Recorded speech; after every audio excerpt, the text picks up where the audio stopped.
Muy buenas noches, doctores. Bienvenidos a clase. ¿Me escuchan bien? Buenas noches, profe. Sí, Sí, muy bien. doctora, Buenas buenas noches, noches. profe. Sí, señora. Bienvenidos. Buenas noches, Hola, doctora. profe. Creo que tenemos compañeritos nuevos o algo pasó porque, hola, doc, porque siguen escribiéndome los nombres en el chat. Les dije que no había necesidad de escribir los nombres en el chat. Porfa, por favorcito, no es necesario.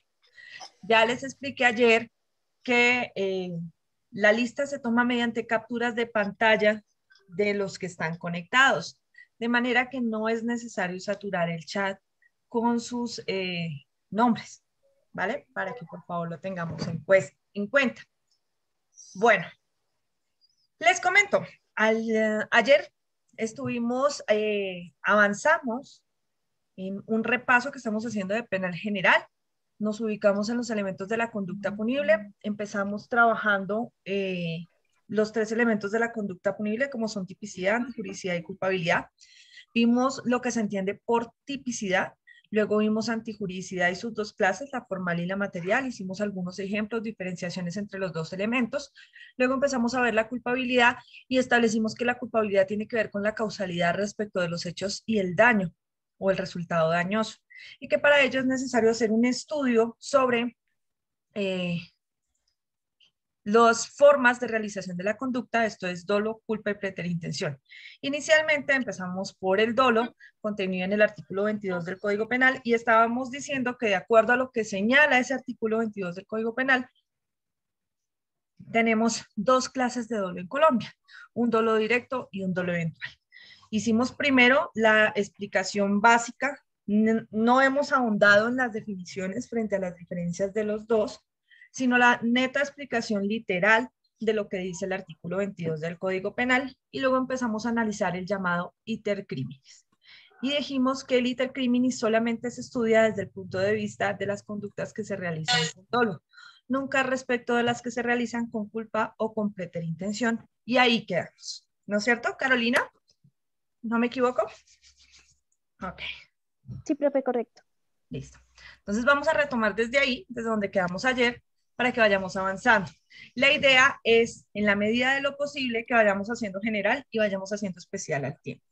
Entonces vamos a empezar, hoy a terminar, perdón, con los elementos de la conducta punible, para luego empezar a adentrarnos ya en el estudio de especial y volvemos a general, es decir, vamos a hacer como un día de general, un día de especial para que vayamos recordando y a la vez avanzando en nuestro programa de la materia. Entonces, comparto pantalla. Comencemos. Les recomiendo mucho los audios, chicos, por favor, que no vayamos a tener inconvenientes con los audios mientras estamos en plena explicación. Entonces, estas son las diapositivas que están publicadas en plataforma. Ya no hay, perdón, con ustedes no hay ningún problema respecto al acceso a plataforma y demás, entonces no tenemos mayor inconveniente. Ya. Estábamos aquí en esta diapositiva y les estaba diciendo a ustedes que precisamente desde el punto de vista doctrinario, que ha sido incluso reiterado por la Corte Suprema de Justicia a través de sus diferentes jurisprudencias, encontramos que se ha reconocido la existencia del llamado camino criminal, iter criminis o camino delictual. Es importante tener en cuenta que la mayoría de tratadistas, incluso la Corte, solamente reconocen tres fases de este camino criminal, que se refieren a los actos preparatorios, los actos ejecutivos y el fin o el resultado. Pero algunos tratadistas hablan de una fase preliminar, que es la ideación. Ayer veíamos que las ideas, el simple mundo de las ideas, desde que no pase de ahí, no le interesa el derecho penal. Pero cuando se pasa de la idea al acto preparatorio, las cosas cambian. Ay, yo ayer no les mandé la sentencia, a mí se me olvidó. Ay, claro, porfa, cuando tenga esos asuntos, ¿me recuerdas? Es que ayer hubo un problema con el B, porque el acceso del B quedó en el A. Entonces teníamos problemas con ellos y tuve que corregir toda la plataforma del B y se me hizo muy tarde y no les envié la sentencia. Disculpen, por favor, se me olvidó. Carito, porfa, ¿me acuerdas? Es que tengo cabeza de pollo. Tú sabes, uno a cierta edad ya empieza a atacarlo el Alzheimer, entonces se me olvidan las cosas. Te Listo, ruego, profe, por favor, gracias. me recuerdes. Listo. Entonces, empezamos hablando de los llamados actos preparatorios. Los actos preparatorios es lo que, como se llama, como si definiéramos la planeación, el plan previo para lograr la realización de la conducta. Todas esas circunstancias que vamos incluyendo en parte de nuestro plan, como el acto como previo a la realización de la conducta, son todos los actos preparatorios. Los actos preparatorios en Colombia son punibles. Es decir, no se necesita pasar al acto ejecutivo o lograr el fin o resultado para que sea la persona sancionada penalmente, sino que puede llegar a ser sancionada incluso desde los actos preparatorios. El problema es que la fiscalía logre establecer la existencia y logre probar de una conducta en un acto preparatorio. Es difícil porque por lo general empieza a construir el camino criminal desde atrás, desde de para atrás. Ya les voy a explicar cómo es que lo hace la fiscalía. Después de los actos preparatorios empiezan los actos de ejecución, que ya son actos dirigidos inequívocamente a lograr el fin o resultado que la persona planeó y la idea original que tenía en su cabeza. Esos actos ejecutivos, por lo general, llevan al fin o resultado que la persona quiere, pero en ocasiones, entre los actos ejecutivos y el fin o resultado, o entre los actos preparatorios y el fin o resultado, puede haber una interrupción del camino criminal, que son las propias figuras de la tentativa en sus dos modalidades que tenemos en el artículo 27 del Código Penal, como la tentativa inacabada y la tentativa desistida. Entonces, esas dos tentativas son las que ocurren cuando alguien interrumpe el camino criminal, ya sea en el acto preparatorio o ya sea en los actos ejecutivos. Entonces, daña el resultado que la persona quería originalmente. Vamos a colocar un ejemplo. Supongamos que yo quiero matar a mi esposo y lo quiero matar y sé perfectamente que si lo mato y me descubren, pues me van a meter a la cárcel. Eso es de lo que los jueces, o lo que ustedes van a encontrar en las sentencias del tribunal, de las cortes, de los jueces, que se llama el conocimiento delictual. Es decir, yo sé que lo que estoy haciendo no se debe hacer. Sé que es una conducta que no está, o sea, que implica una sanción desde el punto de vista penal. Entonces, ¿qué pasa? Yo tengo la idea acá en la cabeza, quiero matar a mi esposo. Pero pues todos queremos matar a alguien, ¿no? Eso no tiene ningún rollo. El problema es si pasamos más allá. Entonces yo empiezo, bueno, ¿y cómo lo mato? Porque yo no voy a ir a pagar cárcel por este bobo. Entonces tengo que hacer que todo el mundo piense que es un accidente o que algo venía mal en él, pero nunca van a sospechar de mí. Mira la forma como yo empiezo a idear las cosas. No solamente tengo el conocimiento pleno de que eventualmente, o sea, de que la conducta es punible, sino que tengo tanta conciencia de que es punible que incluso pienso que puedo burlar a la ley. Es decir, quiero disfrazarlo para que si se abre una investigación nunca descubran, primero, que sí fue un homicidio y segundo, que fui yo. Eso es lo que los jueces hablan como conocimiento delictual. Ese conocimiento delictual solamente lo tiene quien realiza la conducta con dolo. El resto de personas no. Entonces, ¿qué pasa? Después de la ideación yo empiezo listo. ¿Cómo hago para que no me descubran? Incluso un accidente es fácil que lo puedan descubrir porque si se provoca, pues entre un momento a otro, pues van a empezar a rastrearme y no sé qué. No. Ya sé, voy a envenenarlo, pero lo voy a envenenar de a poquitos. Cosa que no se muera de una, sino que empiece a enfermarse hasta que se muera y todo el mundo diga, no, pues como venía malito, y así lo voy a hacer. ¿Cómo lo enfermo de a poquitos para que nadie detecte que lo estoy envenenando? Entonces, por allá me pongo a leer libros y encuentro que desde la antigüedad la forma más normal para matar lentamente a una persona es envenenamiento por mercurio. Entonces voy, compro oro, polvo de oro y empiezo a echarle oro, polvito de oro, todos los días un poquito en el juguito del desayuno. Mi amor, toma tu juguito. Y él se lo toma y va. Por ahí a los 3 días empieza con soltura, no sé qué. Yo, ay, mi amor, algo te hizo daño. Y sigue. Y cada vez peor, tolera menos los alimentos, no sé qué. Claro, en la antigüedad era más difícil descubrir envenenamiento por metales pesados. En este momento es muy sencillo hacerlo. Pero supongamos que por alguna razón el señor no va al médico, pasa así, empieza como que está malito y como que está malito y nadie se da cuenta de nada. Miran que yo ya recorrí el camino criminal. Vamos a dividir las fases. La primera fue la idea, en donde dije, ah, quiero como matar a este man, listo, normal. Luego empecé el acto preparatorio. El acto preparatorio, ¿cuál fue? Idear mi plan perfecto. Compré el oro.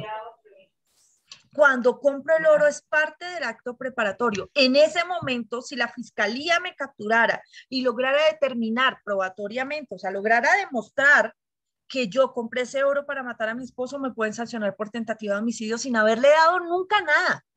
¿Listo? Que esa es la diferencia de la legislación colombiana con otras legislaciones de otros países, en donde los actos preparatorios no son punibles, sino solo los actos ejecutivos. Ya vamos a ver eso a fondo con la figura de la tentativa.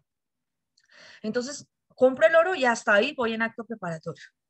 Cuando yo ya le doy, incluso sin dársela, cuando le echo el oro al jugo, aún sin que se lo haya tomado él, ya pasé al acto ejecutivo. Y esos actos ejecutivos empiezan a darse una y otra vez, reiteradamente, durante cada día que le voy dando el juguito de naranja con oro. Hasta que finalmente puede ocurrir el fino resultado que yo busco, que es la muerte de la persona, o que de pronto alguien se dé cuenta, algún médico diga, oiga, pero este tipo qué, y le ordene una prueba de metales pesados, se encuentra y dice, oiga, hermano, se lo están envenenando, y me daña el camino criminal. O sea, claro, casi lo mato. Si no es porque el médico interviene, lo mato. Pero si ese médico nunca interviene, si nadie sospecha nunca, el tipo se murió. Mira la, la perfecta sincronía entre cada una de las fases, desde lo que pensé matar hasta lo que logré matar. Cuando el delito está consumado, el fino resultado se da exactamente como yo lo pensé desde el comienzo. Cuando me interrumpen el camino criminal mediante alguna de las figuras de la tentativa, el fino resultado no se logra, pero no se logra por mí, sino se logra porque alguien me dañó el camino criminal, alguien detuvo la acción. ¿Listo? Esas son las fases del camino criminal o del itercriminis. Ahora, ese itercriminis, insisto, solo se va a presentar en conductas de carácter doloso, doloso. Ahora, ayer veíamos que habían dos dolos, un dolo directo y un dolo eventual. ¿Listo? El dolo directo se da justamente cuando todas las fases del camino criminal son perfectas, es decir, desde lo que ideé, lo que preparé, lo que ejecuté y lo que logré. Todo iba encaminado justo a lo que yo quería. En el dolo eventual se recorre el camino criminal, pero de una forma diferente. Veamos un ejemplo. Supongamos que yo estoy en tercero con ustedes y tengo problemas de dinero, no puedo pagar la universidad. Entonces ya la universidad me dijo como, oiga, usted no puede seguir viendo clases así, porque pues si usted no paga, pues no lo podemos seguir dejando entrar a clase. Primero. Segundo, no le vamos a reportar notas. Entonces yo, esta gente como friega, yo no tengo plata, ¿qué vamos a hacer? Ya sé. Voy a poner una bomba en registro y control para destruir todos los pagos que hay.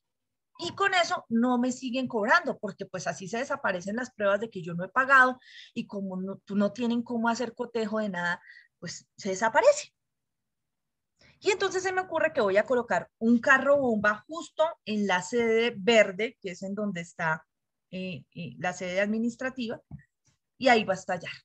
Ustedes dirán, ay, pero tan bobo estoy, pues seguramente con los bancos no van a poder reconstruir. Claro, los bancos van a decir cuántos pagos han entrado y quién los hizo, pero no van a decir quién no les ha pagado. ¿Ves? Entonces, pues obviamente mi plan es perfecto. Esa es mi idea. ¿Será que en el momento en que yo tengo la idea de desaparecer las notas mediante un carro bomba, me es posible, siquiera se me pasa por la cabeza, oiga, ¿y qué tal si mato a alguien? ¿Será que eso se me puede pasar por la cabeza? ¿Sí o no? Sí, sí, puede ser. Doctora, Sí, Yo es lo una puedo prever, ¿no? O sea, Se puede Aunque el pasar por la objetivo, cabeza, más no se sabe si, o sea, más no puede estoy pasar o no segura de puede que llegue a pasar. pasar. aunque el objetivo está dejado al azar, pero usted va por un objetivo diferente. puede que en ese momento haya gente en registro y control y pues los funcionarios y los que vayan pasando por ese sector.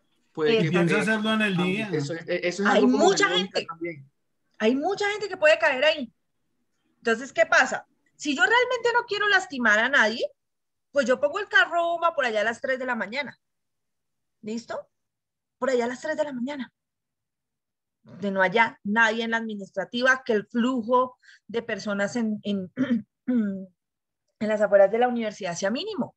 Pero resulta que yo digo, bueno, ¿y qué saco yo con que se destruyan las informaciones de la universidad si la gente sigue? ¿Y qué tal que, como yo he estado fregando y me han estado llamando de la universidad por ahí, de todos los que me han llamado, alguno diga, este tipo no haya pagado? Nah, eso no. Eso toca de una vez es volar toda la sede y que caiga el que tenga que caer. ¿Listo? ¿Cuál es mi fin? ¿Matar personas o desaparecer los comprobantes de que no he pagado? Desaparecer los comprobantes. Parecer los comprobantes. Yo no quiero matar a nadie, o sea, mi idea original no era vamos a matar a toda la gente que yo pueda de la universitaria, no, esa nunca fue mi idea, ¿listo? Pero yo alcancé a preverlo y lo dejo librado al azar. Entonces, acto preparatorio. A pesar de que podría elegir mil cosas, como por ejemplo, no sé, llamar a los de Anonymous y decirles que la Universitaria de Colombia es alguna cosa rara para que hagan un hackeo de los computadores y evitarme todo este... Nos quieren descontar el 20%. Todo este cuento, o que aparezca que yo ya pagué toda la carrera o una cosa así por adelantado, que lo podría hacer fácilmente con un hackeo. Escojo en mi acto preparatorio que para lograr mi resultado, y es que aparezca que yo pagué o que dejen de cobrarme o lo que sea, se me ocurre nada más y nada menos que un carro bomba. ¿Listo? Es decir, elijo en el acto preparatorio una de las formas más devastadoras que hay para acabar con algo. Por eso me es previsible que yo puedo matar a más personas. O sea, que puedo matar no solamente a los de la universitaria, sino a todo el mundo, e incluso que, aunque no quiero matar a nadie, lo dejo ahí, librado al azar.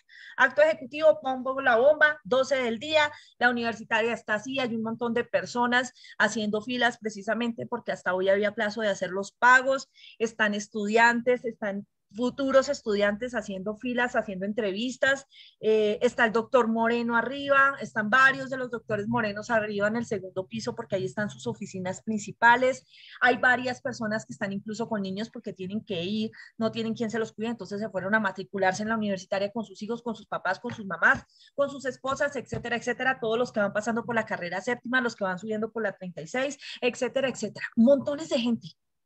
Yo pongo la bomba y la bomba estalla. Listo. Saldo, la universitaria en la sede verde quedó completamente destrozada. Obviamente logré mi fin. Se desaparecieron todos los archivos de la Universitaria de Colombia. De paso, maté 20 personas de la universitaria, 10 más de afuera, etcétera, etcétera. Mi fino resultado es, que son todos los que les acabo de decir, es igual a lo que yo planeé desde el comienzo, es decir, a mi idea original. No, doctora, de ninguna manera. ¿Ves que no hay esa armonía entre la idea original y el fino resultado? Pero la diferencia es que en el camino me fue previsible el fino resultado y yo lo dejé librado al azar. No me importó.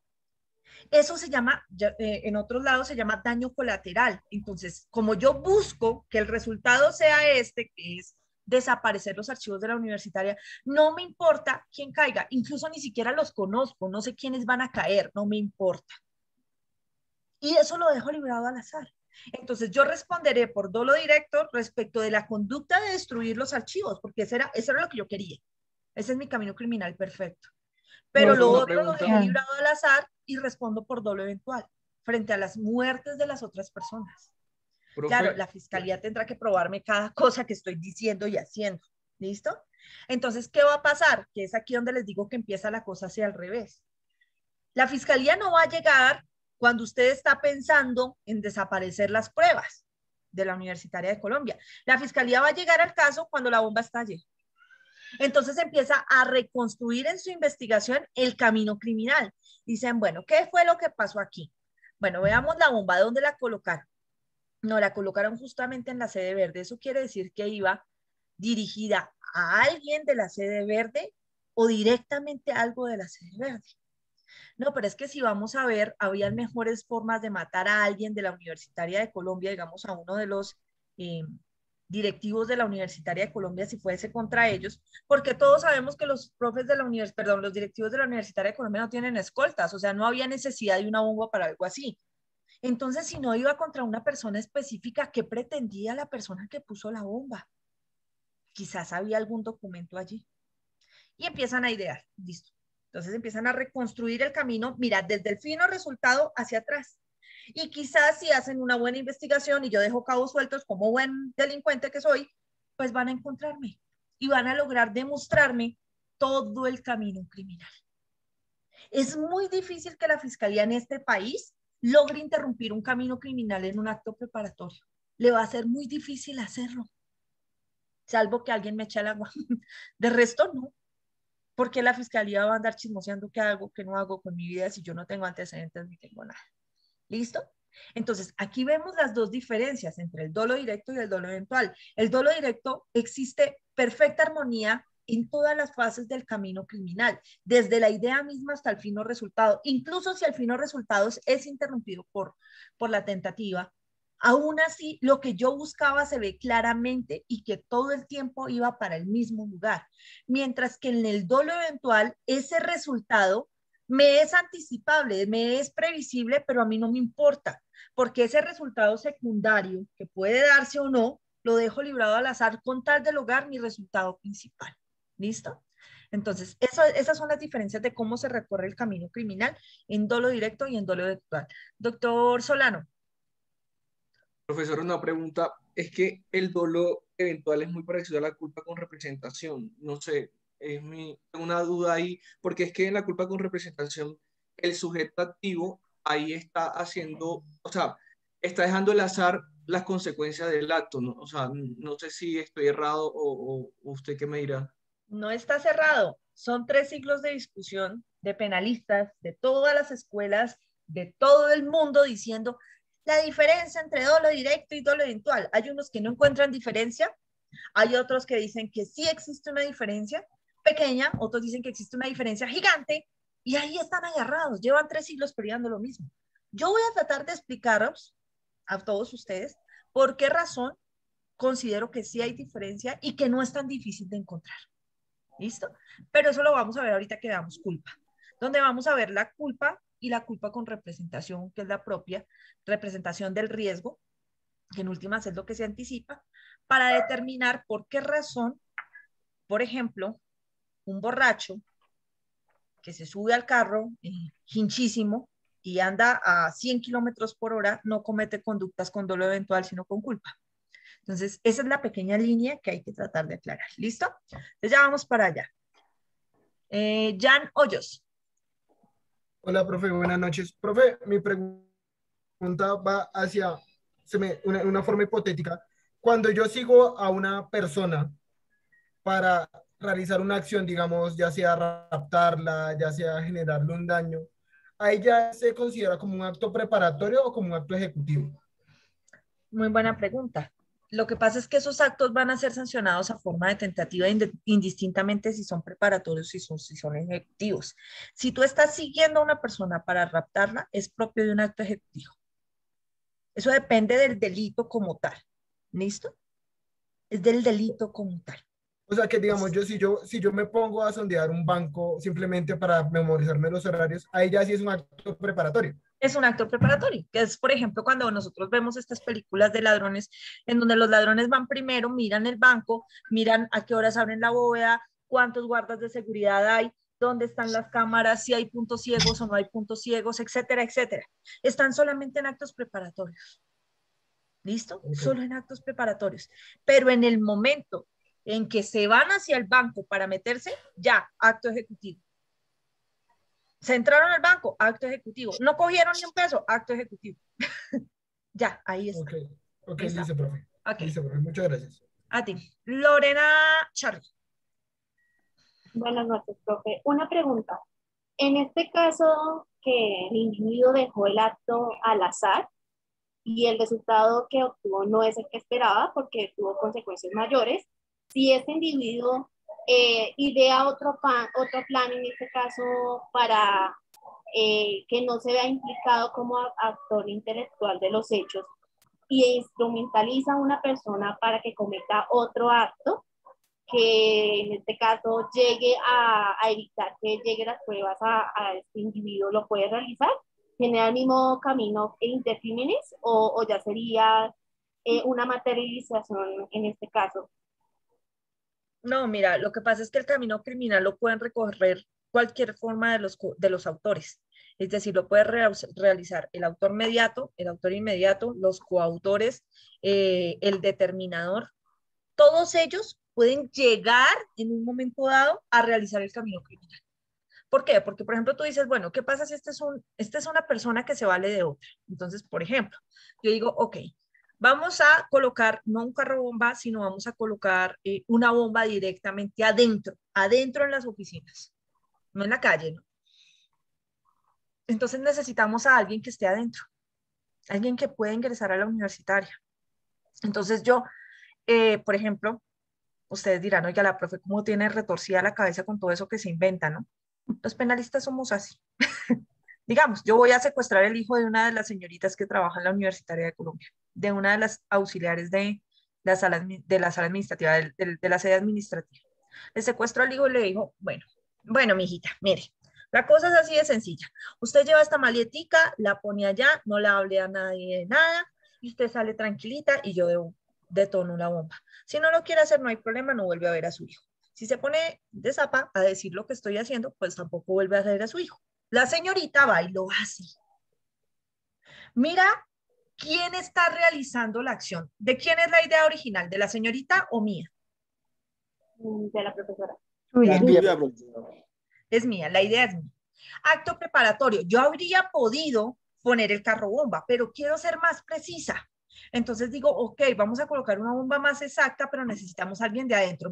Mira todo lo que estoy planeando. Acto preparatorio, acto preparatorio. ¿Listo? Cuando yo ya secuestro al niño de la señorita, del auxiliar de la sede administrativa, pues ya además ya cometió un secuestro, ¿no? Pero ese secuestro es mi fin para lograr, en últimas, lo que yo quiero que es detonar una bomba dentro de la Universitaria de Colombia. Entonces ese secuestro lo utilizo como medio para lograr el fin. Ese secuestro se convierte en un acto ejecutivo del fin último, que es estallar la bomba. Ese acto ejecutivo después obliga, en últimas, a esta señorita a meter la bomba allá. Ella es quien la mete, sale efectivamente y a los 5 minutos detona la bomba. Logré el fino resultado. Pero si ves que yo puedo recorrer el camino criminal, incluso utilizando a otra persona, que es como lo hacen los determinadores, no, sino los autores intelectuales. ¿Ves? Es posible hacerlo así. ¿Hasta ahí ok? Ok, señora, gracias. Listo. Sí, profesora, sí. Avancemos. Entonces, seguimos ya en dolo eventual, dolo directo. Ay, espérate que había 2 manitos levantadas y no las había visto. Maritza Navarro. Hola, profe, buenas noches. Tengo más bien una duda, no es como una pregunta, sino una duda. ¿El dolo eventual es muy parecido al del artículo 24, la predeterminación? Porque según estaba lo que usted puso en plataforma, decía que también que cuando el resultado siendo previsible excede la intención de la gente. Entonces no sé si es muy parecido o en qué se diferencia. No, porque es que una cosa es la preterintención, en donde yo quería una cosa y hago otra. O sea, mi resultado excede lo que yo quería. Pero es que en este caso, de una u otra manera, yo quería que esas personas murieran. O sea, yo dejé eso librado al azar. En la preterintención yo no lo dejo librado al azar, sino es algo que me sucede. Ahorita lo vamos a ver más específicamente en la preterintención profe, y te vas a dar cuenta que el camino criminal es diferente. Lo que un pasa es que hay ejemplo- una situación con el dolo, con la preterintención, y es que la preterintención lleva dolo, pero lleva culpa también, lleva las dos mezcladas. Entonces se recorre el camino criminal del dolo para una conducta, pero el fino resultado no es el que yo quería ni el que podía anticipar, sino uno mucho mayor del que yo quería y el que podía prever. Yo no preveí que esto pasara, pero pasó. Ok. Por ejemplo, hace algunos años hubo un caso de un taxista que llevó a un borracho a un lugar. Cuando llegan al lugar, el borracho se rehúsa a pagar. Entonces el taxista le dice, no, ¿cómo así? Págueme la carrera. Se bajan y empiezan a pelear. El taxista pelea con él, se recuerdan mutuamente a toda su familia y finalmente parece que el borracho le dice algo muy feo. El taxista se le salta la piedra y le manda un puño, le da en la nariz y el tipo, pues como estaba borracho, se fue para atrás y se esnucó. ¿Qué pretendía el taxista? ¿Matar al borracho? No. No, defender su No, honor, para lesionarlo. Quería golpearlo, quería golpearlo, lesionarlo. darle una lección, pero se le salió de las manos y lo que terminó fue matándolo. Exacto, Era el quería macho y por macho lo lesionarlo. Eso es un dolo eventual, ¿cierto? Lesionar, doctores queridos, lesionar es una conducta punible. La realiza con dolo perfectamente. Esto lo recorre en un minutico, en segundos. O sea, que es un acto preparatorio, profe.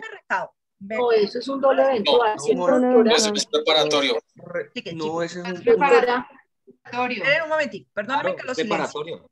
Perdónenme que lo silencie. ¿Listo?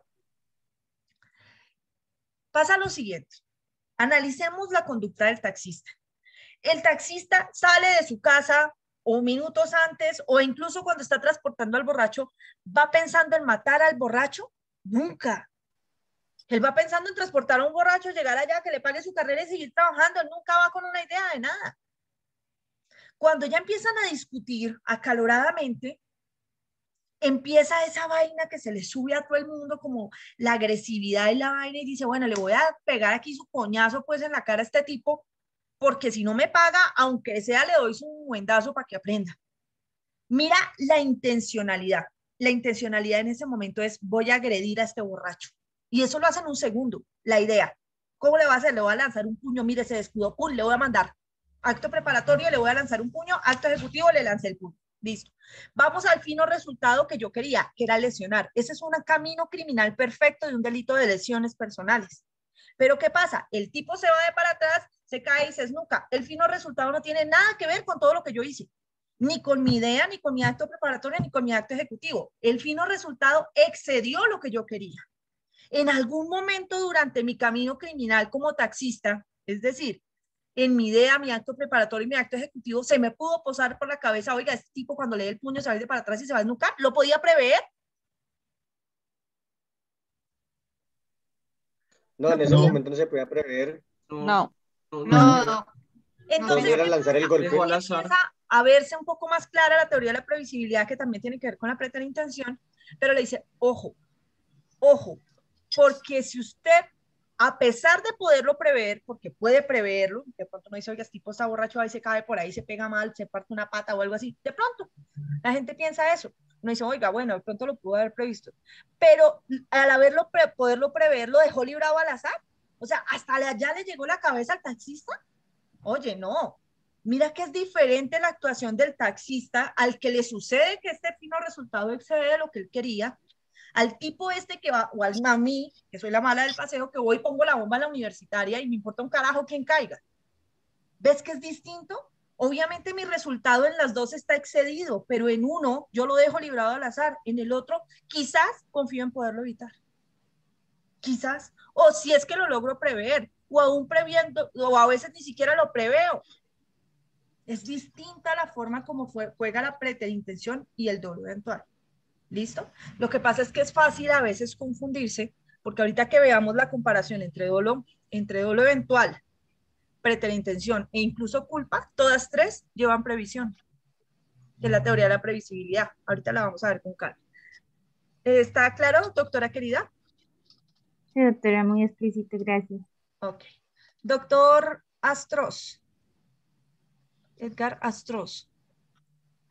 Mi doctora, muy buenas noches y compañeros. Doctora, yo quería hacer pues como un pequeño aporte hoy que me entró como curiosidad. Yo iba en la camioneta y escuché por Caracol un empleado deseándole, decir, no planeó, sino pensó, porque estábamos hablando anteriormente, pensó en desearle la muerte al jefe, ¿sí? Entonces, él trabajaba en una minera y obviamente que le comprobaron al empleado que era así porque él lo mandó por medio de WhatsApp. Entonces llegó por allá otro compañero y habló con el jefe y le dijo, mire, doctor, lo que pasa es lo siguiente, que fulano de tal le está deseando a usted la muerte y está deseando que el avión o el helicóptero que él se desplazaba todos los días con la familia, decía en el mismo WhatsApp, ojalá se cayera y se muriera ese viejo, bueno, en fin, ¿sí? Entonces la Corte Suprema, me entró la curiosidad, la Corte Suprema de Justicia le dio la razón a la compañía, ¿sí? Para despedir eso y obviamente que le abrieron cargos y todo este cuento. Entonces mi pregunta es, ¿ahí qué? ¿Eso también entraría en cuestión penal o qué? ¿O eso sería como Si se quedó solamente algo eventual o qué? Si se quedó solamente en la expresión, si se quedó solamente en la expresión de la idea, como decir, oiga, sería tan bueno que se cayera el helicóptero del jefe y se muriera, uy, yo sería tan feliz. Ya, es una idea. De ahí para allá no pasó nada más, ¿ves? O sea, el man no hizo nada. Diferente es si digo, oiga, hermano, ¿por qué no nos reunimos usted y yo que le entiende a la mecánica y va y desbaraja usted ese aparato a ver si se cae? Allá estoy en un acto de preparatorio. Acto ejecutivo, efectivamente, vamos los dos y le quitamos un pedazo al motor del helicóptero y se cae, pues ya es distinto, ¿ves? Pero si solamente se quedó en la expresión de ojalá se caiga el helicóptero del jefe y se mate, pues es un acto de ideación, ¿sí? No es más. Ayer usted lo dijo. Bueno, y la Corte Suprema ahí, ¿por qué? Perdón, doctora. ¿Y por qué la Corte Suprema da esa decisión? O sea, es decir, mira hasta dónde llegó a la Corte Suprema. Pero tú me estás diciendo que había lugar a despedirlo. Pero que había lugar a despedirlo. Es decir, que eso es una área del derecho laboral. O sea, hay lugar a terminación del contrato laboral. Es sala de casación laboral de la Corte Suprema de Justicia. Están en un área diferente a la nuestra, que es en responsabilidad o, bueno, eventualmente en la jurisdicción laboral, en la especialidad de la jurisdicción ordinaria laboral, pero no están en penal. En penal la Corte Suprema de Justicia jamás va a decir, oye, sí, qué malo eres, tentativa de homicidio por desearle la muerte al jefe. No, ahí sí yo ya me empiezo a asustar, oye. O sea, bueno, perdón, doctora. Y si ejemplo, bueno, el tipo lo mandó por mensaje de WhatsApp y todo este cuento, y donde en ese momento se hubiera consumado el hecho sin él haber participado por el solo hecho de haber tenido la idea y haberlo descrito, ¿estaría implicado en ese crimen? Quizás lo indaguen, pero el problema es que logren probar que porque lo dijo, lo hizo. Ahí necesitan probar, es que todo se necesita es demostrar qué fue lo que se hizo. Y ese papel es de la fiscalía es la que tiene que decir, bueno, ¿de dónde salieron las pruebas para implicar a este señor? ¿Solamente porque le deseó la muerte? Porque es que mucha gente se amenaza, por decirlo así, pero ya que la persona aparezca muerta, más allá de la amenaza yo tengo que demostrar que la amenaza se hizo efectiva, lo mató, lo mandó matar, qué fue lo que hizo, cómo lo hizo. Todo eso es parte de la prueba. Quizás si el tipo, perdóname un segundo porque no sé cuál es la interferencia, quizás si el tipo eventualmente llega y dice en el WhatsApp, dice, deberíamos hacer algo, alguien debería hacer algo para que se cayera el helicóptero del jefe y se matara. Podría llegar la fiscalía, hilando muy delgado, a establecer un delito que se llama instigación a delinquir. Ese tal vez, pero el homicidio lo veo difícil. O sea, solamente por decir, ojalá se caiga el aparatejo ese y se muera, no creo. Necesitan mucha más prueba. Pero yo me imagino que aquí como estamos en Colombia, yo creo que la fiscalía inmediatamente lo pone en vueltas. Es decir, ahí ya tiene que buscarse un abogado muy especializado, muy experto en estos temas, porque de todas maneras el individuo, o sea, esa persona implicada, inmediatamente es privada de la libertad, así no tenga hasta que le comprueben lo contrario, ¿no? Digo yo, ¿no?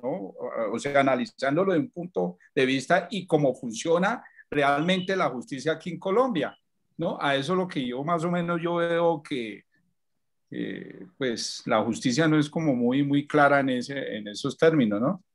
¿Sí? Pues doctora, Siempre le creen a eso. Perdón, siga. Te digo lo siguiente desde el punto de vista de mi experiencia profesional y de mi visión de ciudadana.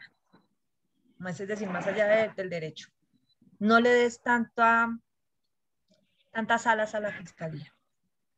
Ni la fiscalía es tan buena como la gente cree, ni la fiscalía es tan mala como todo el mundo cree. O sea, la fiscalía en Colombia es un ente único.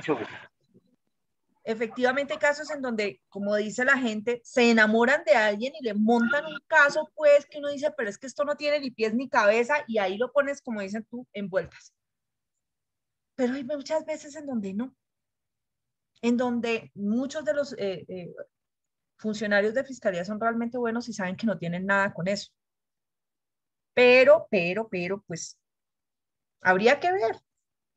O sea, hay muchos casos en donde se tienen evidencias contundentes y no pasa nada. Y hay casos en donde no hay nada y resultan investigando. Y hay casos en donde efectivamente no hay nada y la fiscalía dice, ay, yo no me voy a desgastar con esto porque no tengo pruebas contra este señor. Es decir, actúan en derecho. Entonces, la fiscalía es como una persona, es falible, ¿me entiendes? De hecho, la fiscalía pierde más del 60% de sus casos. Porque acusan mal, porque imputan mal, porque hacen todo mal. Muchas cosas mal, pero también gana casos, poquitos, pero los gana.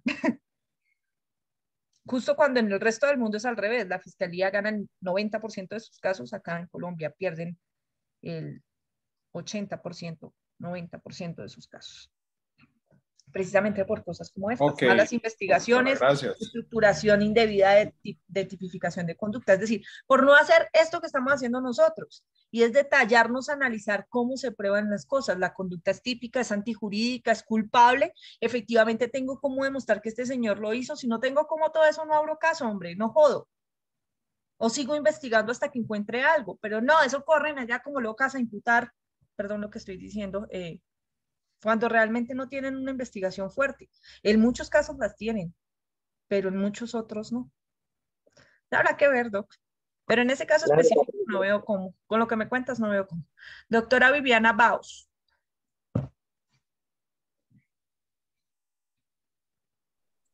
Hola, buenas noches. No, con base en el tema de que estábamos hablando, que estaba colocando lo de la antijudicidad, lo de la preterintención, que está en el artículo 24, que habla del acto, de que él quería hacer que era un puño, pero fue a matarlo, ¿sí? Ahí eso se lleva como un homicidio preterintencional. Cuando no se quiere matar a alguien y lo matas. Exactamente, o sea, como es una preterintención, según el artículo 24, pero si ya, digamos, se coge esa persona en el acto, digamos así, y se puede culpar por homicidio preterintencional, pues él no quería matarlo, él quería darle un puño y golpearlo, pero pues obviamente sí, fue más allá. ¿Y así lo van a acusar? Ah, ok. ¿Listo? Listo. Esa era la única. Ok. Mateo. Gracias. Mateo, corazón. Ayer mi asistente me dijo que también entraste como Mateo y que necesita que coloques todos sus apellidos. ¿Listo? Bueno, Doc, la próxima vez lo hago. Ven y te lo coloco aquí por hoy y mañana, porfa, me colocas tu apellido. ¿Cuál es, Mateo? Arenas. Mateo Arenas. Listo. Ya, quedaste como Mateo Arenas. Al menos. Gracias. Listo. Dime, Mateo. Doc, es que hay un caso muy particular de un artista marcial que se defendió de un ladrón y terminó lesionándolo de una forma muy grave, tanto así que el ladrón quedó muy mal en estado vegetativo y después se recuperó, pero el artista marcial terminó pagándole una pensión al ladrón, ¿sí? Por haberlo lesionado. Entonces ahí decían que él era un arma viviente, ¿no? Que porque él sabía de sus cualidades y demás, pero ahí entra una pregunta. Si el ladrón posee un arma cortopunzante de fuego, lo que sea, y lo intenta atacar a una persona que supuestamente es un arma, ¿en ese caso no estarían en igualdad de condiciones? No. legítima defensa excesiva. Sí.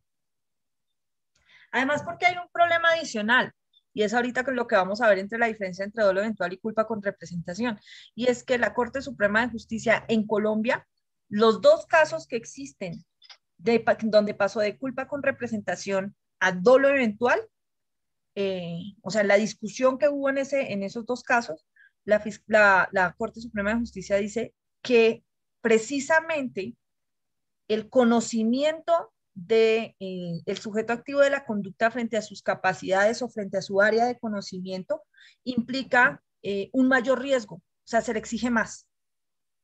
Doc, Ahorita pero, cuando veamos en culpa, dale, listo. me acuerdas porque vamos a ver el caso de un piloto, justamente, en donde se le condenó por dolo eventual y no por culpa. Y en ese caso, la Corte, en una decisión que no comparto, dijo que por ser piloto sabía perfectamente que era peor lo que le estaba haciendo que si hubiese sido una persona del común. Entonces, de la misma manera que se pretendió, por ejemplo, en su momento con el médico que mató a los 3 ladrones acá. Sí. Entonces decían, pero hombre, siendo médico, ¿por qué les disparó justamente en los lugares en donde los iba a matar? O sea, ¿por qué no los lesionó en otro lugar? ¿Por qué les disparó a matar? Él como médico sabía que si los impactaba en ese lugar los iba a matar.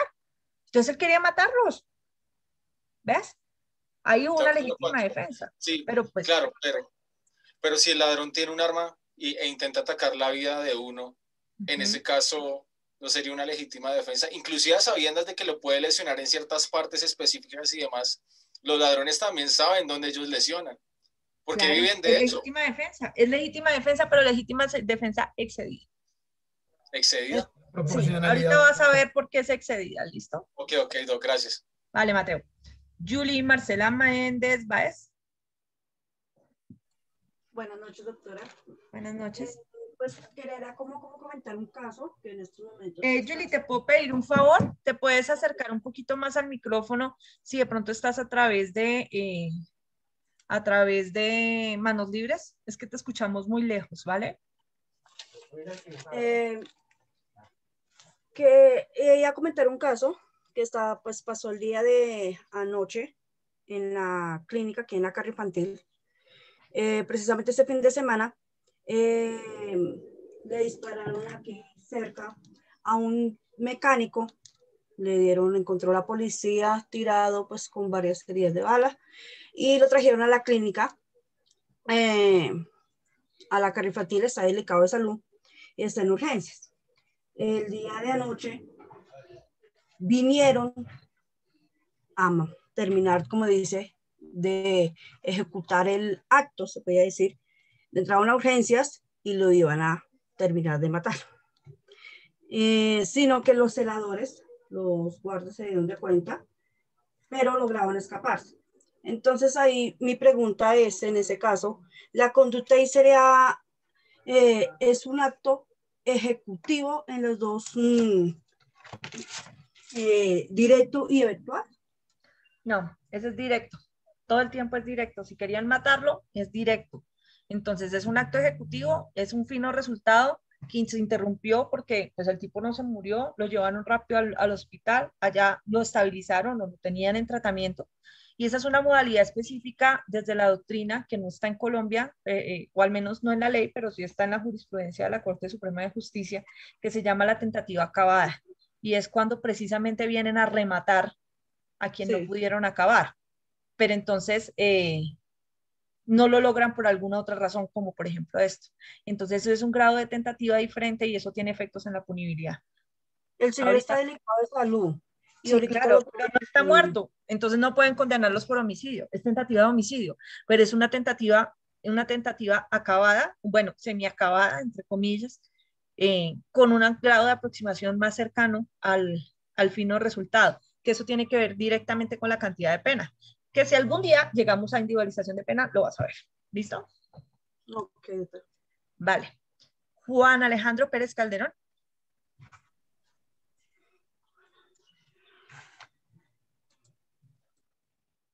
Juan Alejandro, veo que modula tu pero no te oímos. Se entrecorta.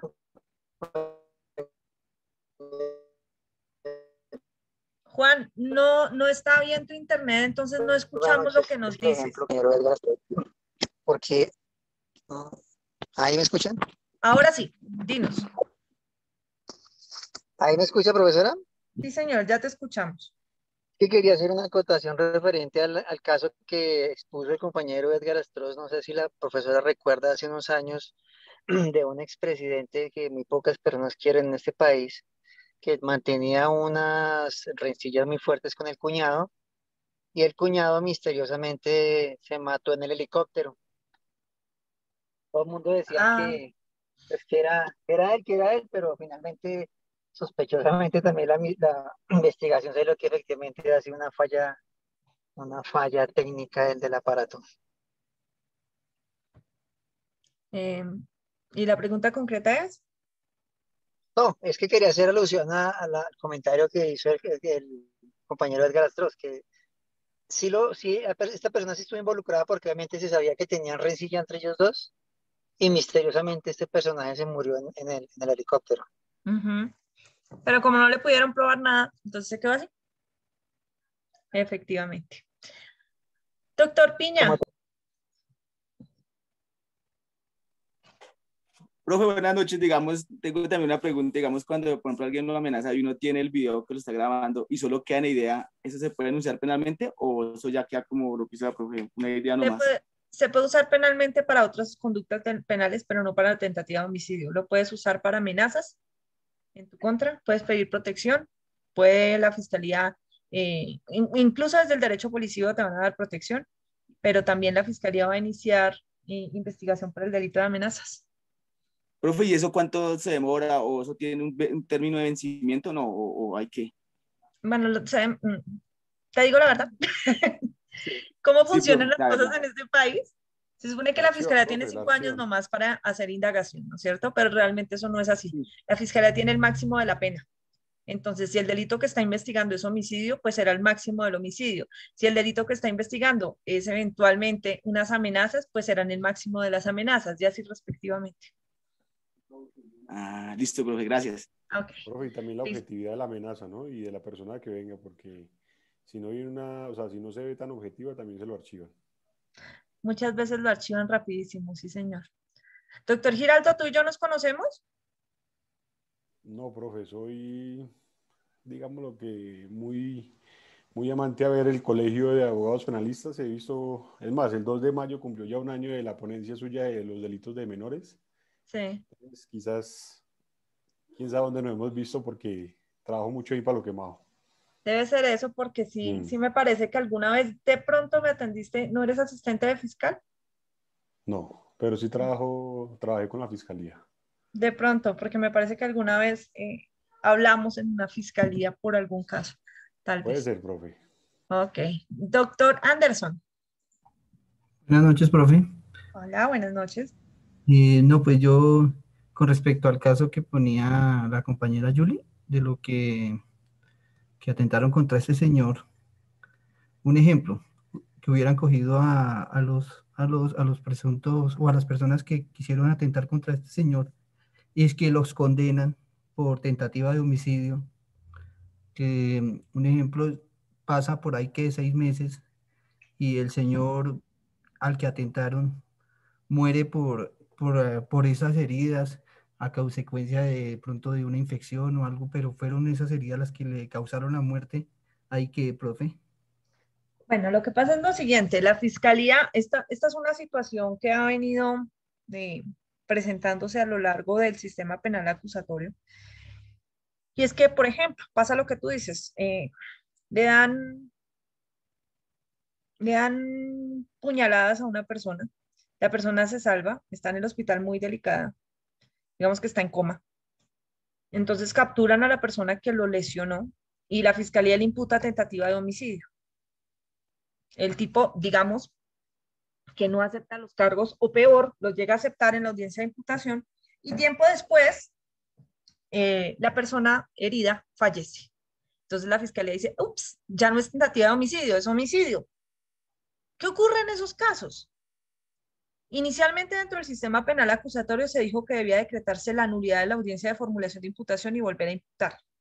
Pero como en muchos de estos casos la imputación está amarrada a la medida de aseguramiento, a la imposición de una medida de aseguramiento, entonces dicen, no, pues si anulamos la imputación, pues el tipo se queda sin medida, se nos escapa y lo volvemos a encontrar quién sabe cuándo.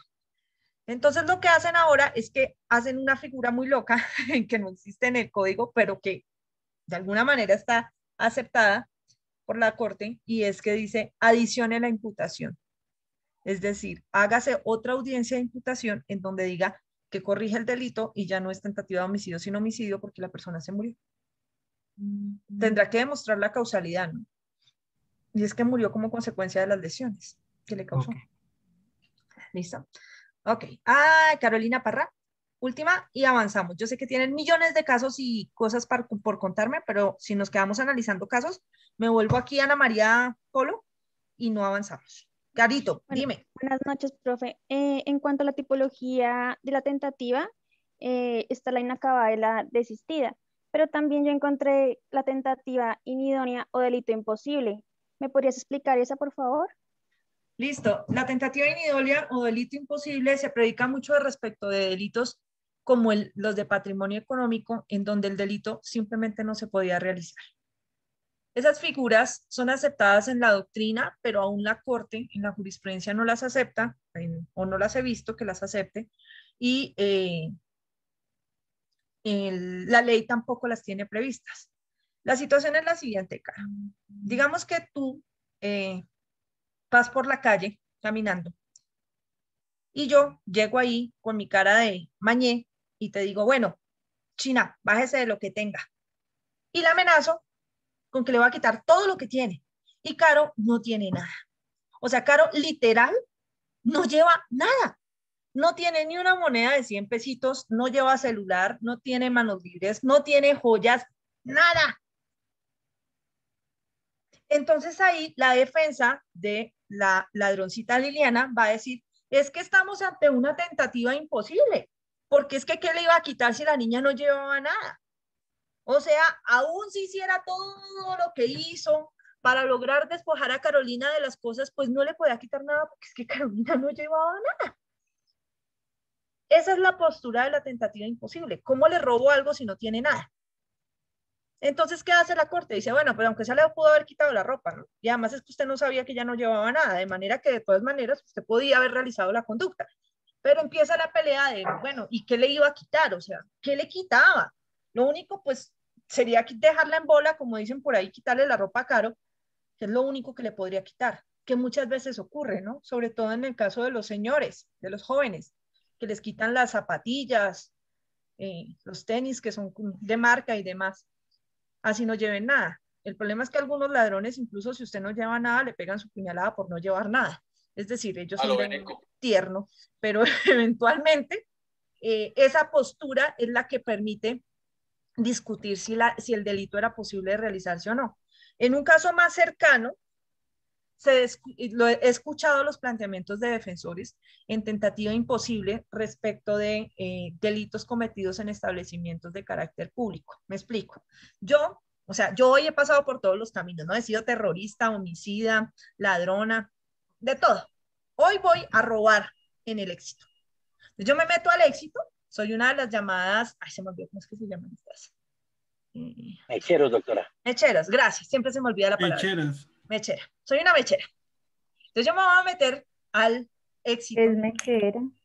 Los mecheros son los ladrones que se meten a los almacenes de grandes superficies o a los almacenes en general para robarse lo que les quepa en los bolsillos o entre la ropa o lo que sea. ¿Listo? Son los que se llaman mecheros, que son un problema en la economía nacional. Coloquial, un término coloquial. Es un término coloquial. Los del cosquilleo. No, los del cosquilleo son los cosquilleros son los que te chalequean, por decirlo así, cuando vas en la calle. El mechero es el especialista en establecimientos.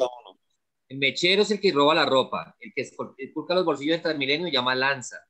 Mejor dicho, yo conocí a los mecheros como los de establecimientos públicos. Bueno, es un ladrón que se metió al Éxito, fin. Me metí al Éxito a robar.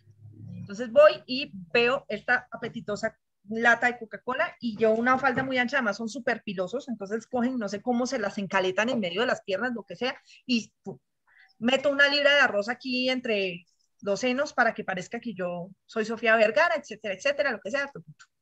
Me voy metiendo a las cosas, pero resulta que, y esto pasa en la vida real, las personas que se dedican al mechero, a hacer mecheros, lo hacen reiteradamente. Entonces, en muchas de las entidades, por ejemplo, en el Éxito, en diferentes almacenes, ya los tienen fichados y ya saben quiénes son. Entonces, desde que entran al almacén, dicen, ay, vea, este es uno de los mecheros, porque ya los conocen. No a todos, pero ya conocen algunos. Entonces, desde que entra, le montan la persecución atrás y mandan, por ejemplo, a Mateo, que es uno de los de personal de seguridad del Éxito, pero que está de civil, que el Éxito hace mucho eso, manda personas de civil detrás de los compradores. Y me ven a mí y me dejan que coja todo lo que yo quiera, y yo feliz como una boba. Y Mateo detrás, haciéndose el que está comprando también. Mateo además está avisándole a los guardas de seguridad que me tienen fichada y me están grabando con las cámaras de seguridad del Éxito, todo lo que estoy haciendo. Y yo, boba, metiéndome todo lo que encuentro. Luego me dejan llegar a las cajas y cuando paso la caja, en la puerta del Éxito me detienen. Suenan, las antenas de seguridad a veces suenan, a veces no suenan porque los mecheros son expertos en quitarles códigos de barra y de todo, y a veces tienen unas bolsas de esas de plástico grandísimas, de esas que se llaman chuspas, que usa uno para ir a hacer el mercado, que les colocan por dentro lámina de aluminio, material de aluminio para evitar y burlar las antenas de seguridad.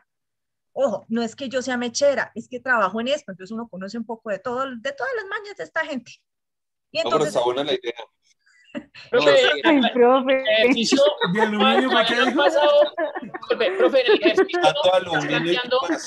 todavía no han salido, ¿no? Están apenas van a salir, no han salido, ¿no? Chuspa, aluminio, no han salido. Mechera. Entonces, no los pueden dejar salir, ¿cierto? No los dejan salir, ponle cuidado. Los dejan que tienen que haber pasado la caja. A veces que los dejan que pasen la antena de seguridad y a veces no los dejan pasar la antena de seguridad, pero sí las cajas. Y le dicen, un momentico, y vienen 3 del Éxito de seguridad y le dicen, sáquese lo que tiene ahí. Yo no tengo nada. Y empiezan a sacarle cosas y cosas de todo lo que yo me había echado. Y son tan bobos que le dicen, bueno, muéstreme la factura de pago de eso. Y yo digo, no, es que me olvidó pagarlo. Típico del mechero, ¿no? Se me olvidó pagarlo, pero ya lo pago. Y le dicen, no, señor, usted queda capturado en este momento por hurto en la modalidad de tentativa. Mira, no logró llevarse las cosas. Me dañó el camino criminal, me dañó el fino resultado. ¿Listo? Pero entonces la defensa va a alegar, ¿y en qué momento iba a podérselo robar si desde que entró ya sabían qué iba a hacer? El delito es imposible, su señoría. Tenía atrás a Mateo, revisándolos. Cámaras de seguridad. Las cámaras. Sí. Perros en la entrada. Antenas de seguridad. O sea, ¿cómo roba? Dígame, ¿cómo lo hacía? Es un delito imposible, no podía hacerlo. También se habla de delitos imposibles desde la doctrina, y ese es el ejemplo más típico, y es de que usted quiere matar a una persona, llega, la apuñala reiteradas veces, le pega un tiro en la cabeza, la quema, le hace de todo para que nunca se pare de ahí, y resulta que el tipo se había muerto media hora antes de un infarto. Entonces le dicen a usted, ¿pero qué? ¿Tentativa de homicidio sobre un muerto? ¿No hay que ser imposible matarlo porque ya estaba muerto? Entonces, esas son las discusiones que se dan desde el punto de vista doctrinario y que dependen de cada caso en particular, y que es cuestión de que el juez acepta o no acepte esa teoría en el caso específico. ¿Listo, Carito? O sea, que no es libre, Doc. Señor. Sí, no tiene anotaciones ni nada, sí, dependiendo del caso. Bueno, sí, es que lo que ustedes manifiestan, sí, pero el tipo tampoco salió del Éxito, entonces tampoco robó nada, porque robar no se supone que es cuando yo salga. Claro, pero entonces le imputan el delito en modalidad de tentativa. Hurto y tentado. Igual. Y la pelea de la defensa es que la tentativa... Espera un segundo. La pelea de la defensa es que la tentativa imposible no es punible. La tentativa de hurto sí es punible, le dan la mitad de la pena. Pero en la tentativa imposible no hay pena. Entonces la defensa va a pelear que el delito era imposible para que el tipo se vaya y no le pase nada, ¿me entiendes? Pero pues lo más seguro es que el juez lo va a terminar judicializando no, sino sancionando por tentativa de homicidio, por tentativa de hurto, perdón. ¿Listo? Ok, gracias. ¿Listo? Ok. Las anotaciones y todos esos cuentos lo vamos a ver mucho más adelante. Eso no tiene nada que ver con las penas, no tiene nada que ver con los delitos. ¿Listo? El derecho penal es un derecho penal de acto y no de autor. ¿Qué quiere decir eso? Eso lo van a escuchar ustedes toda su vida. Quiere decir que si, por ejemplo, yo acabo de salir de la cárcel distrital del anexo de mujeres por ladrona, estamos en clase presencial y todo el mundo sabe que yo salí de la distrital por ser ladrona de celulares. Y ¡fum! Se pierde un celular y todo el mundo, pues claro, aquí nunca se había perdido nada hasta que llegó Liliana, ladrona de celulares. Entonces, como ella tiene antecedentes, entonces Liliana es la ladrona del celular y la capturan y se la llevan y le dicen, usted es la ladrona del celular y la condenan. O sea, no, oye, no funciona así. O sea, el hecho de que yo sea ladrona no quiere decir que yo me robe todo lo que exista. Demuéstrame que me robé tu celular. Pero es que usted es experta robando celulares. Sí, pero demuéstrame que me robé ese celular. Eso es derecho penal de acto y no de autor. Quiere decir que los antecedentes no son relevantes para demostrar la existencia de la conducta, ni la responsabilidad del procesado. Son relevantes después de que hayamos demostrado todo eso. Antes no. ¿Listo? Doctora Stross, último y avanzamos. Listo, doctora. No le quito tiempo. Doctora, esta modalidad hurto famélico, cuando una persona se mete a un supermercado y roba y el juez decreta dejarlo en libertad, ¿eso es cierto? Es decir, ¿eso es aplicable? Porque sí, he visto esa modalidad. Eso pasa y de hecho el hurto famélico está establecido así por la doctrina. Para los que no han escuchado el término del hurto famélico, se refiere a un hurto de elementos básicos para subsistencia. O sea, prácticamente es hurto por hambre, para que ustedes me entiendan. A eso se refieren los delitos de carácter famélico. Entonces yo me meto a robarme un salchichón y un pan y me los estoy comiendo en ese momento.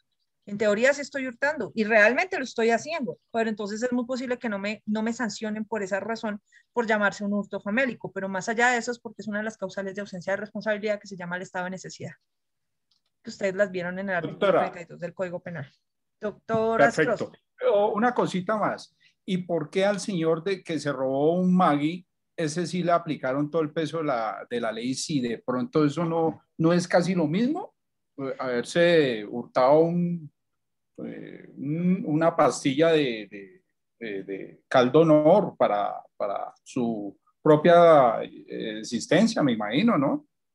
Okay. ¿O no? Ahí no aplicaría eso. No, sí aplica. Lo que pasa es que hay muchas versiones de medios de comunicación sobre el caso del caldo Maggi y sobre el señor de las chocolatinas, ¿no?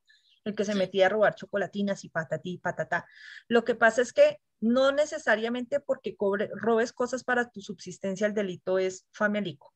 Los mecheros roban comida, roban elementos de aseo, pero lo hacen para grandes. Es decir, ellos se roban eso, se meten otra vez a otro almacén, roban más y de lo que van sacando terminan armando almacenes en la Plaza España. Entonces, claro, tú los capturas con cosas para subsistencia, pero resulta que a veces la fiscalía logra probar que son varias conductas encadenadas. Entonces, claro, lo capturé por este caldo Maggi, pero yo logré establecer que este caldo Maggi hace parte de un gran hurto. Y es que se dedican a varios caldos Maggis, a robarse la comida de tales lugares para revenderla afuera. Y eso es lo que hacen justamente los mecheros. Entonces, depende de cada caso en concreto. ¿Listo? De cómo la fiscalía estructura y que pueda probar. Muchísimas gracias. O sea, es una puerta que se le deja abierta. Antecedentes judiciales. Él tenía antecedentes judiciales, el señor de Maggi, el Barrio tenía antecedentes judiciales y tenía como delitos anteriores y estaba prófugo de la justicia. Eso era lo que había entendido por ahí en un periódico de por allá de Barranquilla, algo así. Por eso fue que lo condenaron. No fue exactamente por los Maggis específicamente. ¿Pero no fue por ser un delito homogéneo sucesivo? Es que, doctores, miren, hay muchas cosas que podemos discutir acá y podemos seguir hablando de 1000 casos más, pero en serio no podemos seguir resolviendo casos sueltos si no avanzamos en los delitos específicos y aún estamos repasando penal general. Entonces, me excuso realmente, yo detesto dejarlos a ustedes con dudas, pero yo sé que a medida que vayamos avanzando, muchas de estas cosas van a o muchas de estas dudas se les van a ir solucionando, ¿listo? Compréndanme que debemos avanzar un poquito, ¿listo? Entonces, perdón que no le dé el uso de la palabra a nadie más, se había dicho que el doctor Estroza iba a ser el último y entonces es el último.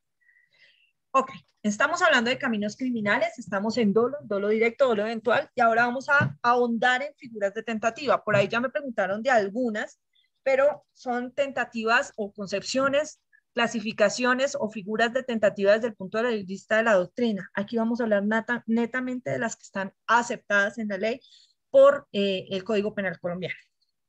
Entonces vamos a ver directamente las figuras de la tentativa. ¿Por qué? Porque las tentativas solamente aplican en delitos dolosos. ¿Listo? No hay tentativa de delitos preterintencionales, no hay tentativa de delitos culposos, solamente tentativas en delitos dolosos. ¿Listo?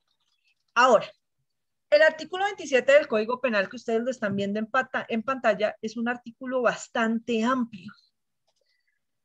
Tiene dos incisos distintos y además parece un enredo horrible, más o menos como el de los concursos, como el 31 del Código Penal, pero en el inciso 1 establece una modalidad de tentativa y en el inciso 2 establece otra. Vamos a analizar en conjunto el 27. Entonces dice, el que iniciare la ejecución de una conducta punible. Iniciar la ejecución de la conducta punible, ¿a qué parte de la fase delictual le suena del camino criminal? ¿A los actos preparatorios o a los actos ejecutivos?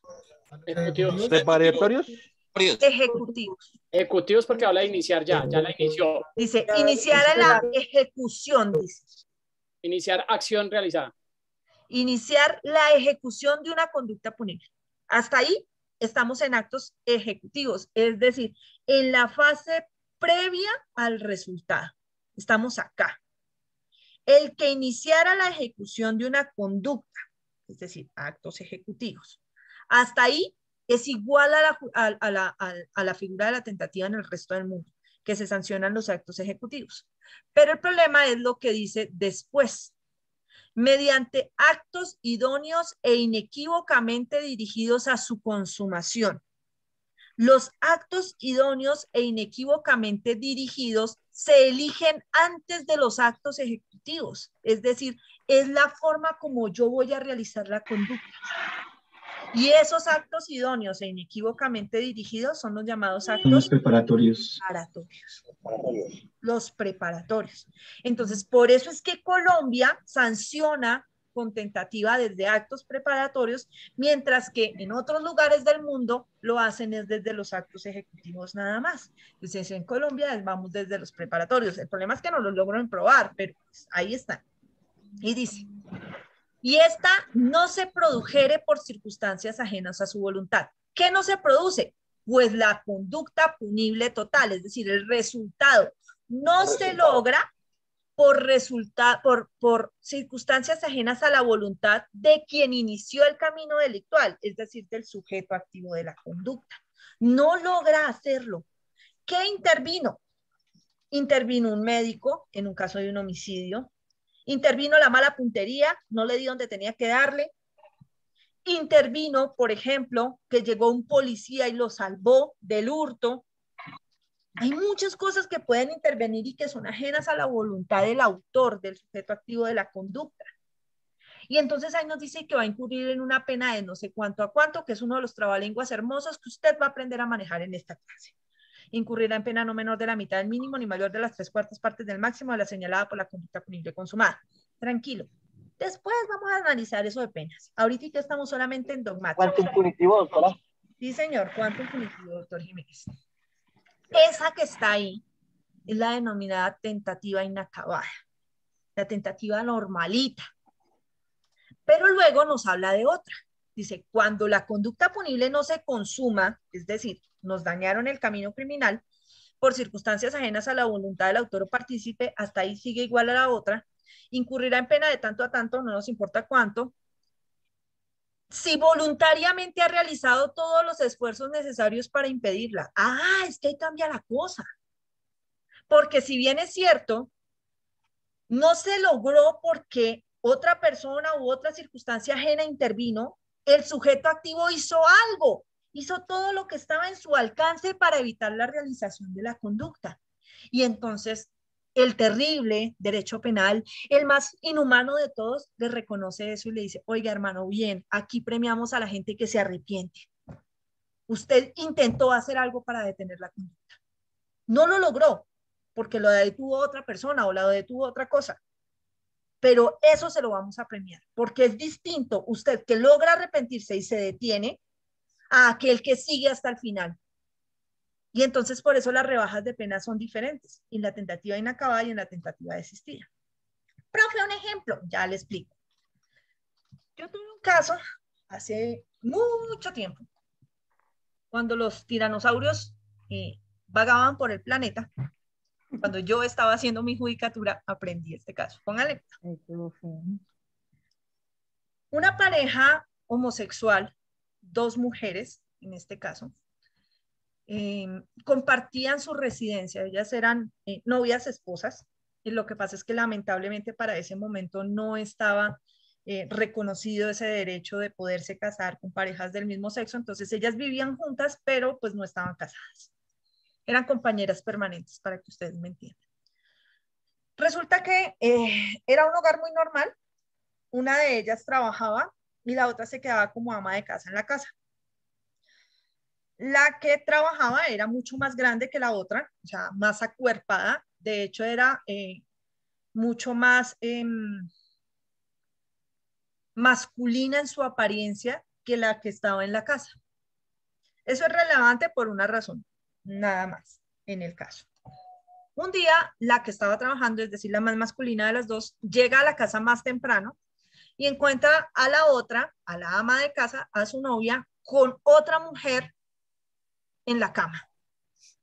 Y obviamente reacciona como cualquier persona en esas circunstancias, ¿no? Es decir, pues obviamente grita, desecha a la madre, mechonea a la una, mechonea a la otra, bueno. Finalmente saca a la amante, la saca de la casa, a mechoneadas y a patadas la saca de la casa y se queda discutiendo con su pareja, haciéndole el reclamo.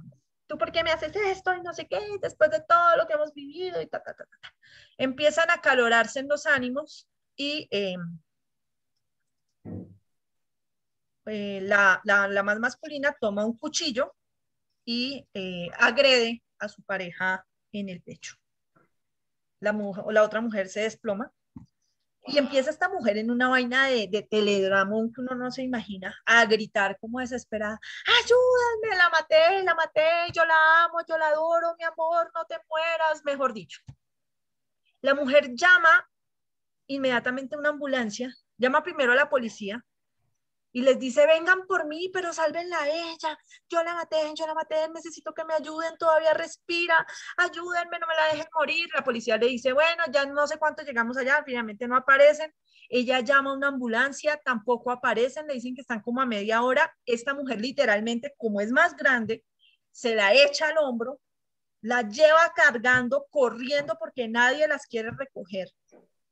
La lleva corriendo hasta un centro asistencial, la ingresa por urgencias y le dicen, sálvenla porque yo la maté, soy lo peor, no sé qué, y llora como desesperada. La ingresan y efectivamente la mujer se salva.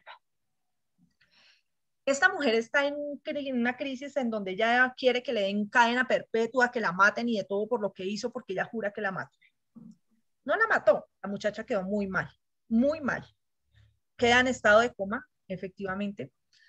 La muchacha es llevada a la cárcel, la otra, y 3 meses después la mujer muere. La que estaba herida muere.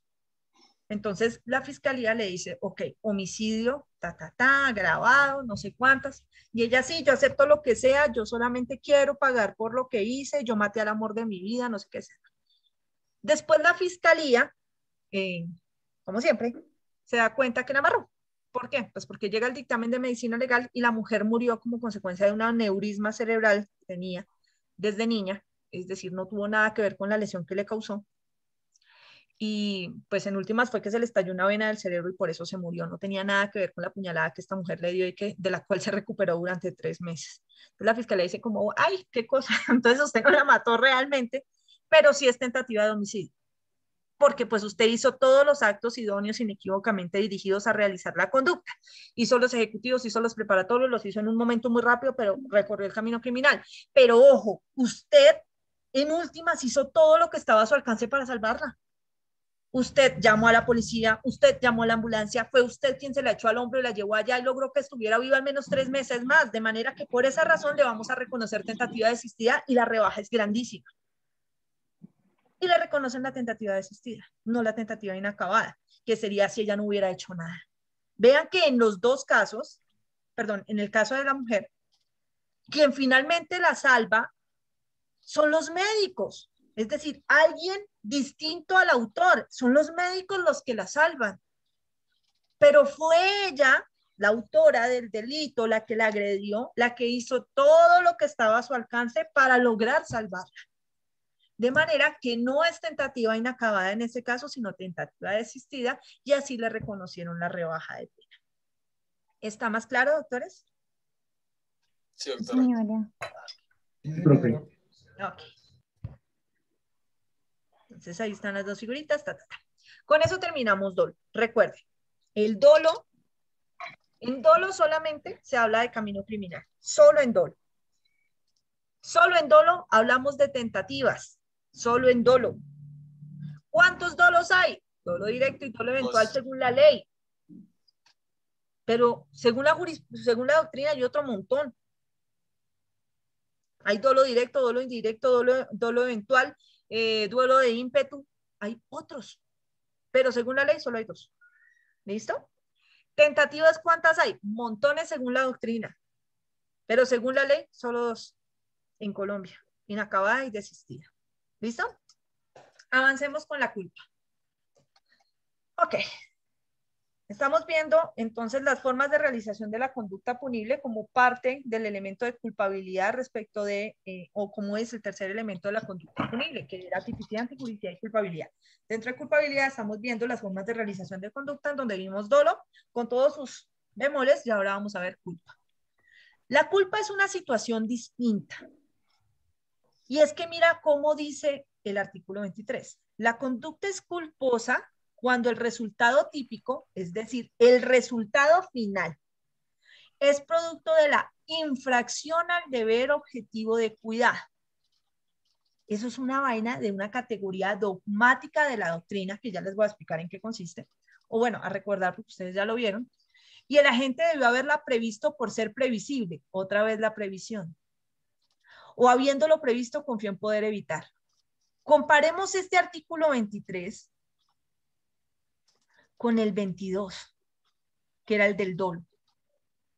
Mira que los dos tienen algo en común, y es que en el inciso segundo del 22, donde nos hablan del dolo eventual, nos habla de previsión.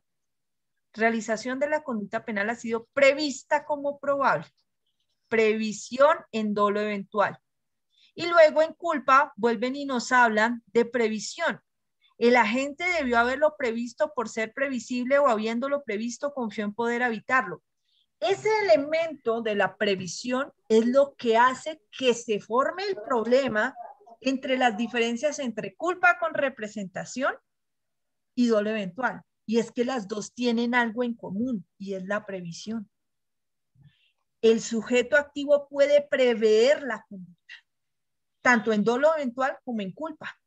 Y entonces, ¿cuál es la diferencia? Que en una confía evitarla y en la otra la deja librada al azar. Eso es lo que vamos a ver a continuación. Entonces, dejo de compartir por acá y les hablo por aquí.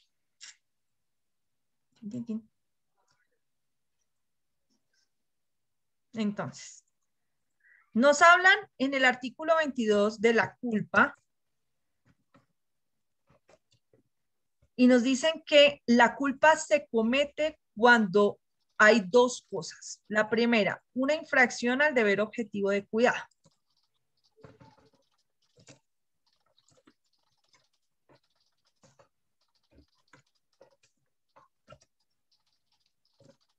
Y la segunda, cuando está el elemento de la previsión del resultado.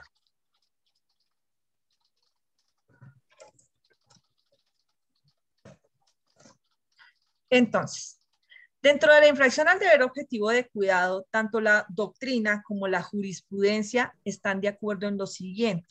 Y es que, ¡ay, Jesús! Se me abrió la pantalla ya. Y es que la infracción al deber objetivo de cuidado se da de las siguientes maneras. Mediante impericia, mediante imprudencia,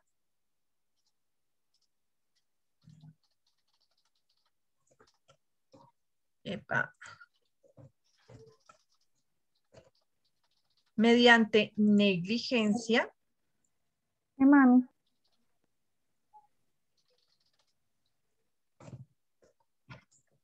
negligencia, mediante desconocimiento de normas específicas. Ojo, desconocimiento no es ignorancia de la norma, es que usted infringe la norma. Pongámosla aquí, infracción de normas específicas. Y una muy especial que se llama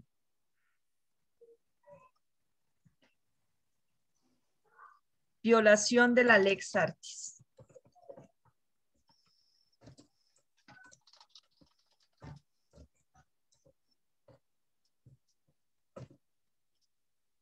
¿Listo? Impericia, imprudencia, negligencia, infracción de normas específicas y violación de lex artis. Vamos a ver cada una. ¿Sí las recuerdan en qué consisten? Sí. ¿No? Bueno, listo, no hay rollo. No, profe, no. Impericia. Yo por lo menos no. Falta de pericia, de experiencia o habilidad. Exactamente. La impericia es la falta de pericia. Es decir, que usted no sabe hacer esa vaina. Ese es el problema. Espérate aquí, igual a falta de pericia o habilidad.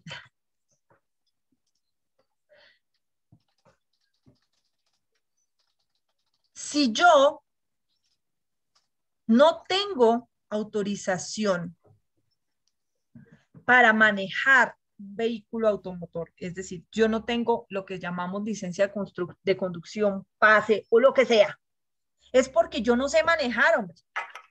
Ay, pero hay gente que sabe manejar sin el permiso. Sí, claro, yo sé que hay gente que sabe manejar sin el permiso, pero también hay mucha gente que no sabe manejar y por eso no tiene permiso.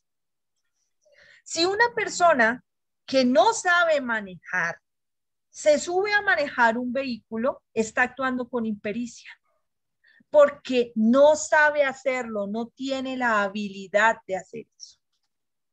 No hablemos entonces de vehículos automotores, hablemos de manejo de armas, hablemos de manejo de explosivos. Cualquiera de esas conductas requieren una habilidad, un conocimiento específico. Si usted no lo tiene, pues no se meta a hacerlo. Porque si lo hace, los daños que cause con ocasión de esa situación le van a ser atribuibles en calidad de culpa. ¿Listo? La imprudencia. Descuidos, imprudencia. ¿Dónde está el igual aquí? Espérame que me perdí. Conducta descuidada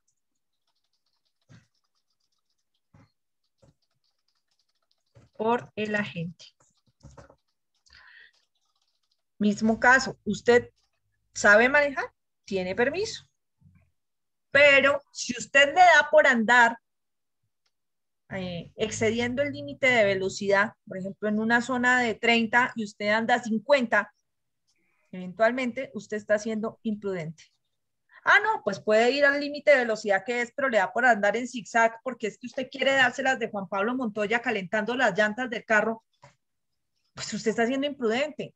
Si usted causa un accidente en esas circunstancias, puede llegar a serle atribuible en modalidad de culpa. Negligencia.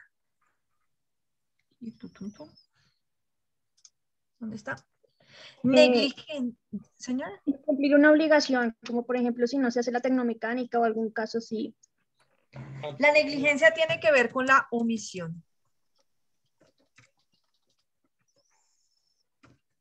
Omisión. de un deber o de una norma.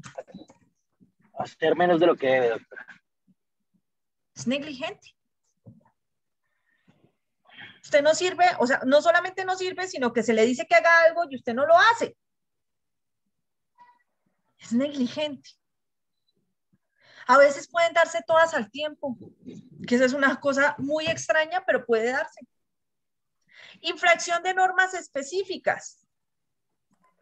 Es cuando usted se salta la norma y el resultado se produce directamente por la infracción de la norma.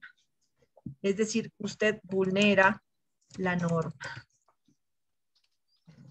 Usted sabe, por ejemplo, el doctor Jiménez que va manejando en este momento y está escuchando la clase desde el carro, él sabe que si la luz está en rojo, pues él debe detenerse.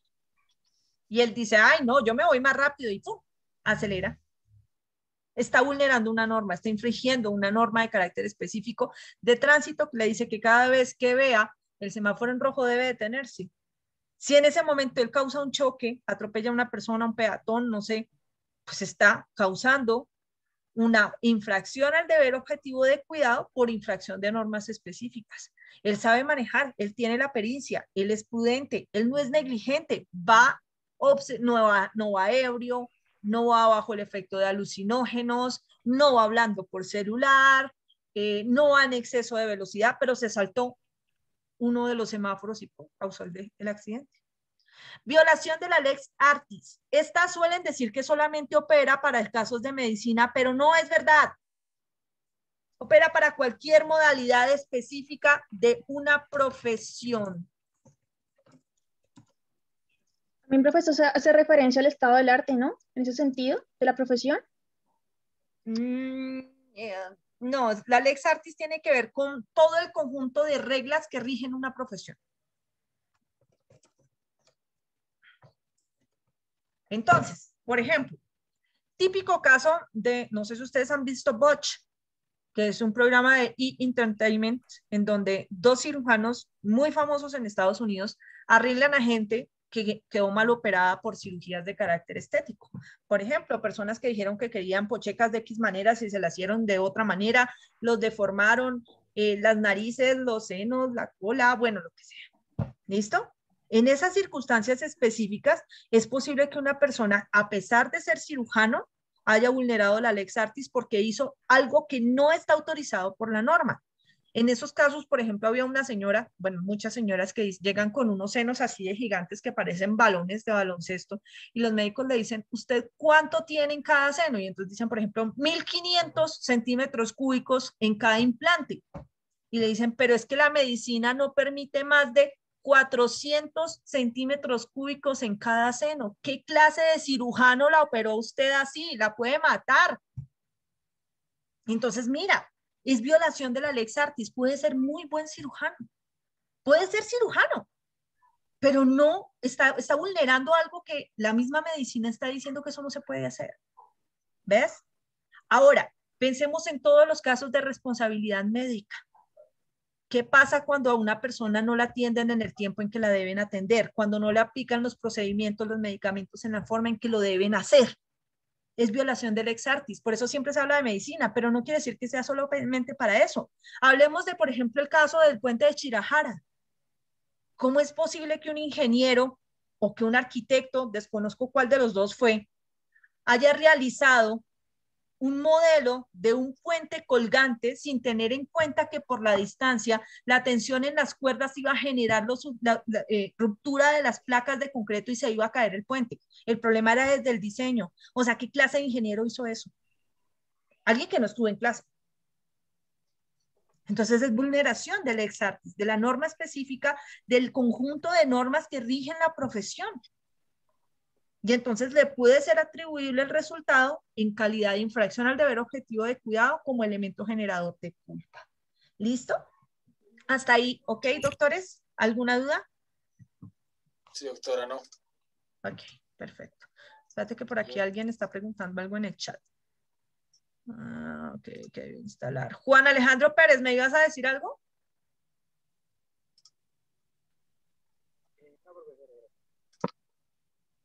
Juan Alejandro. Profesora, ¿me escucha? Sí, señor, ¿nos ibas a decir algo? Sí, lo que pasa, profesora, es que, pues, con todo respeto, se supone que para uno intervenir, pues levanta la mano. Y a uno a veces pues no sabe si levantar la mano o simplemente intervenir. No te entiendo. En este momento no había nadie levantando la mano. Por eso te pregunté a ti porque lo preguntaste en el chat. Bueno, profesora, gracias. Vale. Omar Daniel.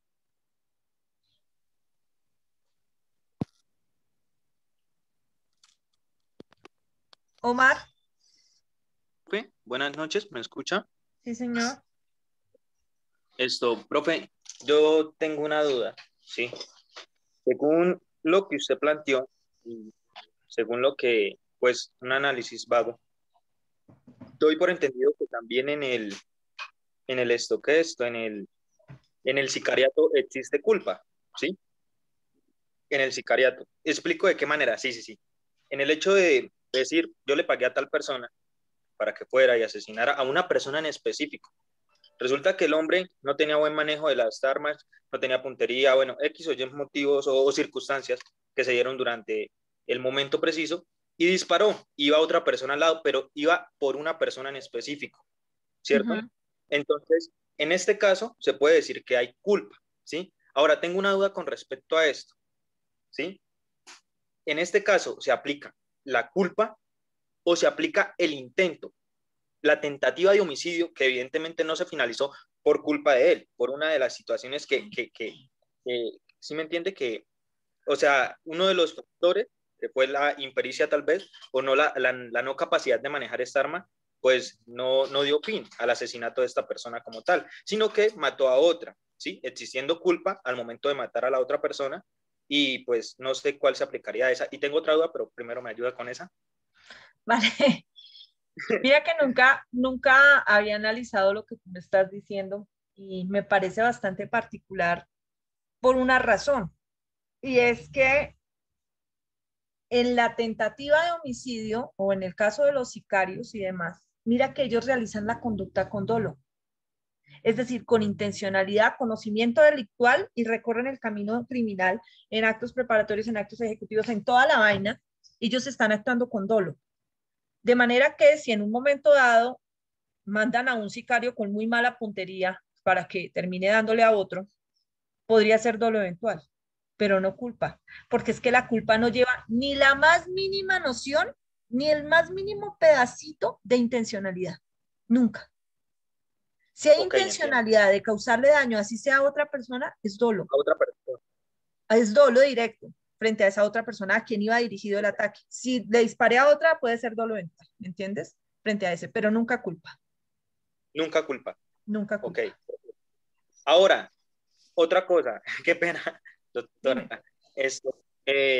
Hoy estuve leyendo el artículo específicamente, lo tengo acá, el 101, ¿sí? Que habla sobre el genocidio, ¿sí? Y pues el genocidio enmarca que es específicamente la destrucción total o parcial de un grupo nacional, ya sea étnico, racial, religioso o político, ¿cierto? Sí. En un caso como este, sí, o sea, ¿llegaría a haber culpa? No. ¿No? No. El genocidio es un tipo penal netamente doloso, nunca culposo. Doloso, netamente doloso. Okay, ahora planteo el siguiente punto.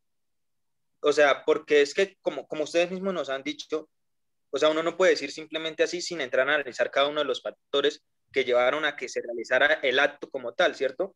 Entonces, si nos podemos analizar, y yo iba en un auto, ¿sí? Acá dice político, ¿cierto?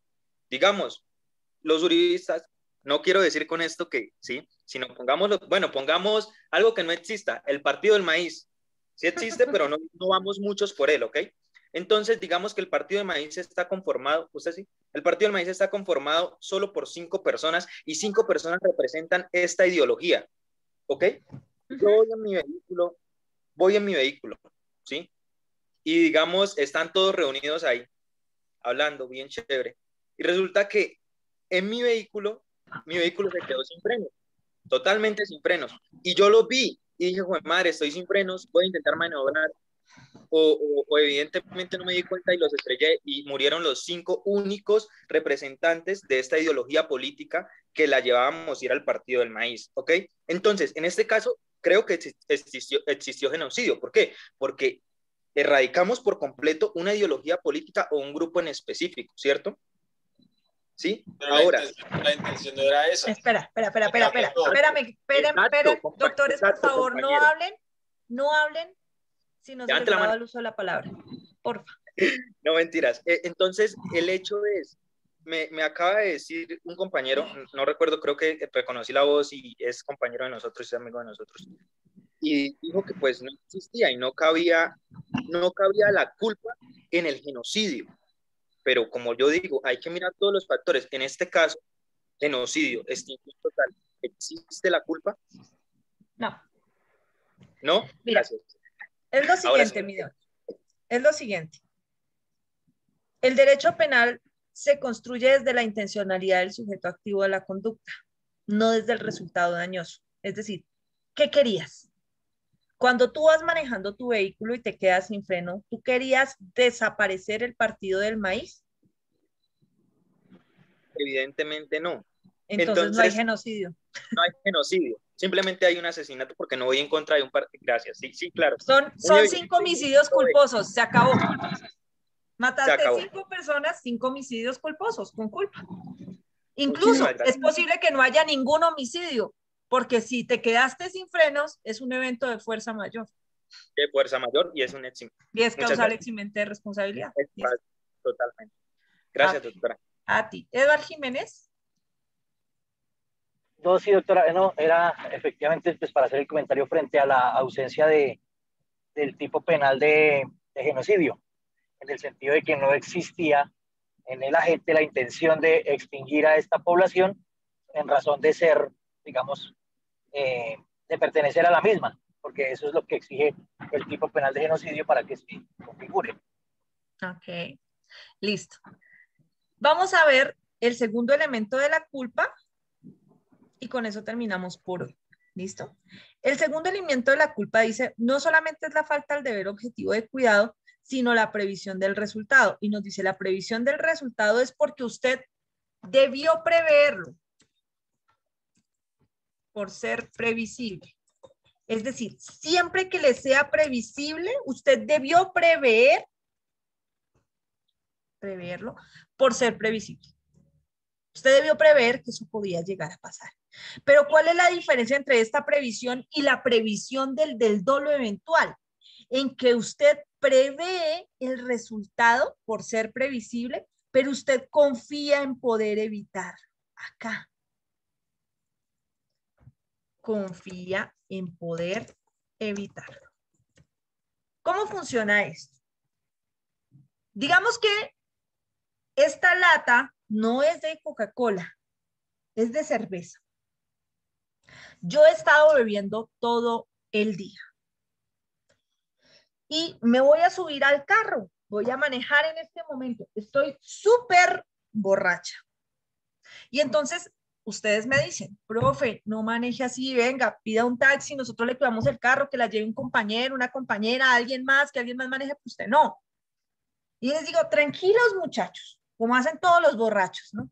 Tranquilos que yo manejo, primero yo estoy bien, yo no estoy borracha, estoy un poquito contenta, pero no más.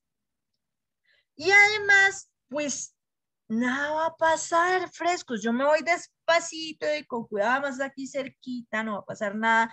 Y yo manejo mejor cuando estoy así feliz que cuando no lo estoy. Tranquilos. Métanse en la cabeza de Liliana González la hincha. En su cabeza Liliana va pensando en que va a matar gente, en que va a accidentarse. Ella va pensando en matar a la próxima persona que se le atraviese. No, señora. ¿Sí o no? No, señora. No, pasó para nada. Profe, pasó como el casa. piloto. Pasó como el piloto, el de la autopista que mató. Ya vamos para el piloto. Ya vamos para el piloto. Espérate a ver. Entonces, Liliana no tiene intencionalidad en su cabeza de matar a nadie. Y a pesar de que Liliana estaba previendo el resultado, no solo porque él es previsible, hombre, usted no puede pensar que si se mete así de borracha a manejar, puede matarse, puede causar un accidente o puede matar a alguien. Pues claro que lo prevé. Es más, ustedes le están ayudando a preverlo. Están diciendo, no maneje así, mire que se puede matar a alguien. No, evitemos los problemas. Entre todos estamos previendo el resultado. Pero Liliana confía en poder evitarlo. ¿En qué confía? Primero, en que ella maneja muy bien estando hincha. Segundo, en que se va a ir despacito y es cerquita. Y en que nada malo va a pasar porque vamos con Diosito.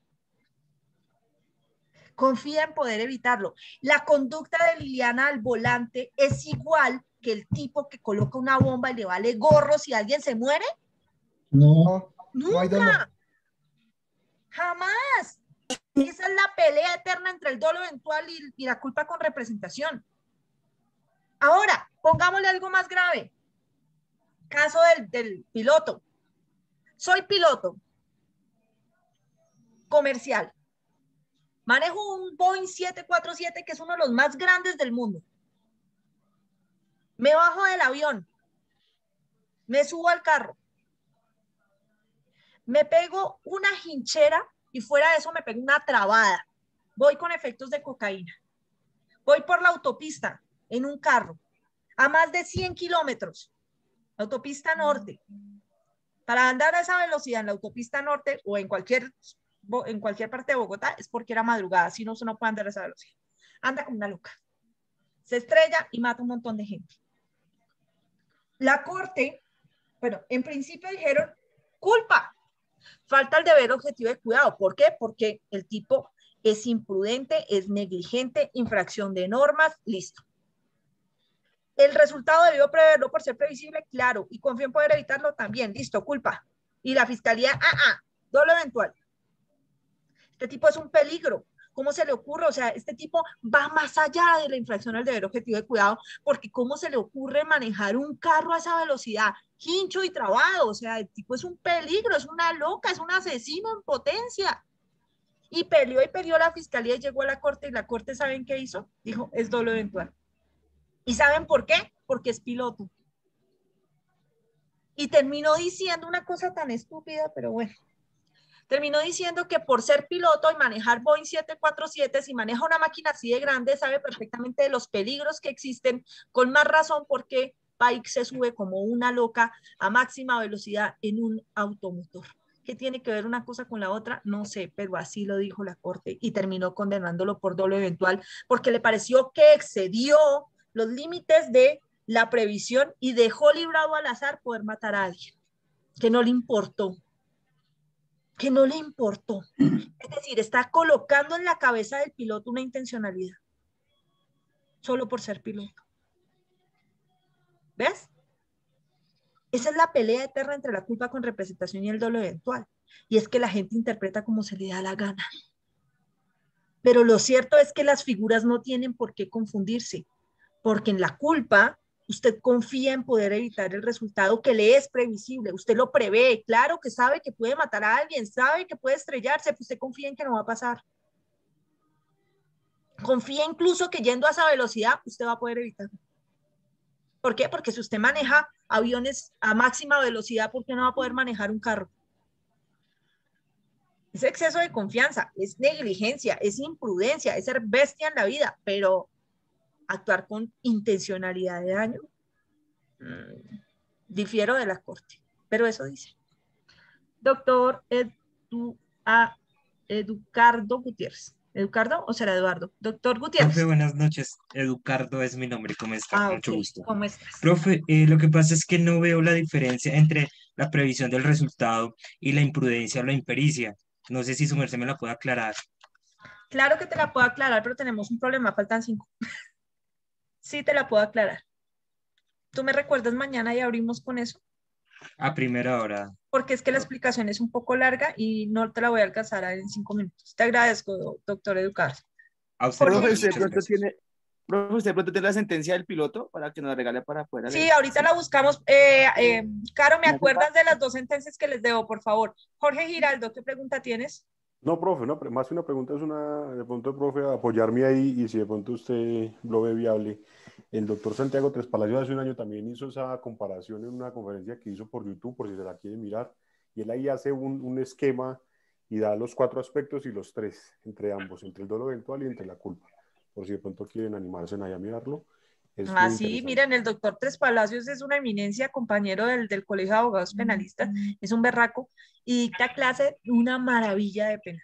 Entonces, él también encuentran ustedes las charlas del doctor Tres Palacios en internet, ahí en el Colegio de Abogados Penalistas sobre la diferencia entre dolo eventual y culpa con representación, la van a encontrar en diferentes lados porque es una conferencia que ha dado varias veces el doctor Tres Palacios. Gracias, doc. Mateo Arenas. Profe, pues yo quería saber por qué discrepa de la ponencia de la Corte Suprema con respecto a lo del piloto. A fondo, o sea.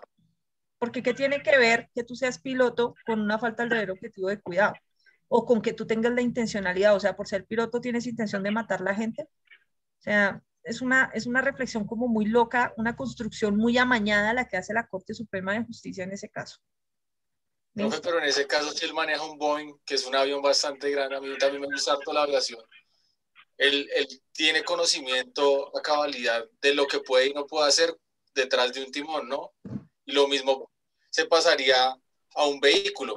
Es decir, uno tiene el conocimiento de lo que uno puede hacer hasta cierto punto, ¿no? Es como si se subiese tal vez a un avión bajo los efectos de la cocaína o el licor. Es exactamente lo mismo entonces que cuando una persona que no sea piloto sabe manejar muy bien, por ejemplo, es conductor de taxi, de Transmilenio, de tractomulas, de lo que sea, y entonces cada vez que él tiene un accidente de tránsito porque está hincho, automáticamente es que tiene intencionalidad de matar y que genera dolo eventual, que deja librado al azar lo que puede hacer. Es que ese es el peligro de sentencias como esa. Y eso que la Corte hace la salvedad, no dice, solamente estoy diciendo que es en este caso, no saquen reglas generales. Pero es que tu regla en este caso es estúpida, querida Corte. O sea, perdóname, pero no. No me parece. Es por eso. ¿Listo? Doctor Llanoyos, y nos vamos. No, profe, solo quería ahí aclarar el tema de que es un poco lo que hablábamos ayer, de que el derecho es muy interpretativo. Que así como un juez pudo haberlo declarado culpable por culpa con representación, el otro lo fue por dolo. Es más el tema de interpretación de los dogmas y qué es lo que se ve en la situación. Exactamente. Que eso es muy complicado. Es una discusión bastante bizantina. Yo tenía una jefe juez, no era muy brillante ella, pero tenía un dicho y decía, el derecho es como un caucho y la prueba da para lo que usted quiera. Para condenar o para absolver, depende de cómo usted la quiera volver. Y eso es terrible en un juez, pero lo decía. ¿Listo? Doctores queridos, Dios los bendiga. Nos vemos mañana. Muchas gracias. Muchas gracias, profe. Profe, gracias. Muchas gracias, profe.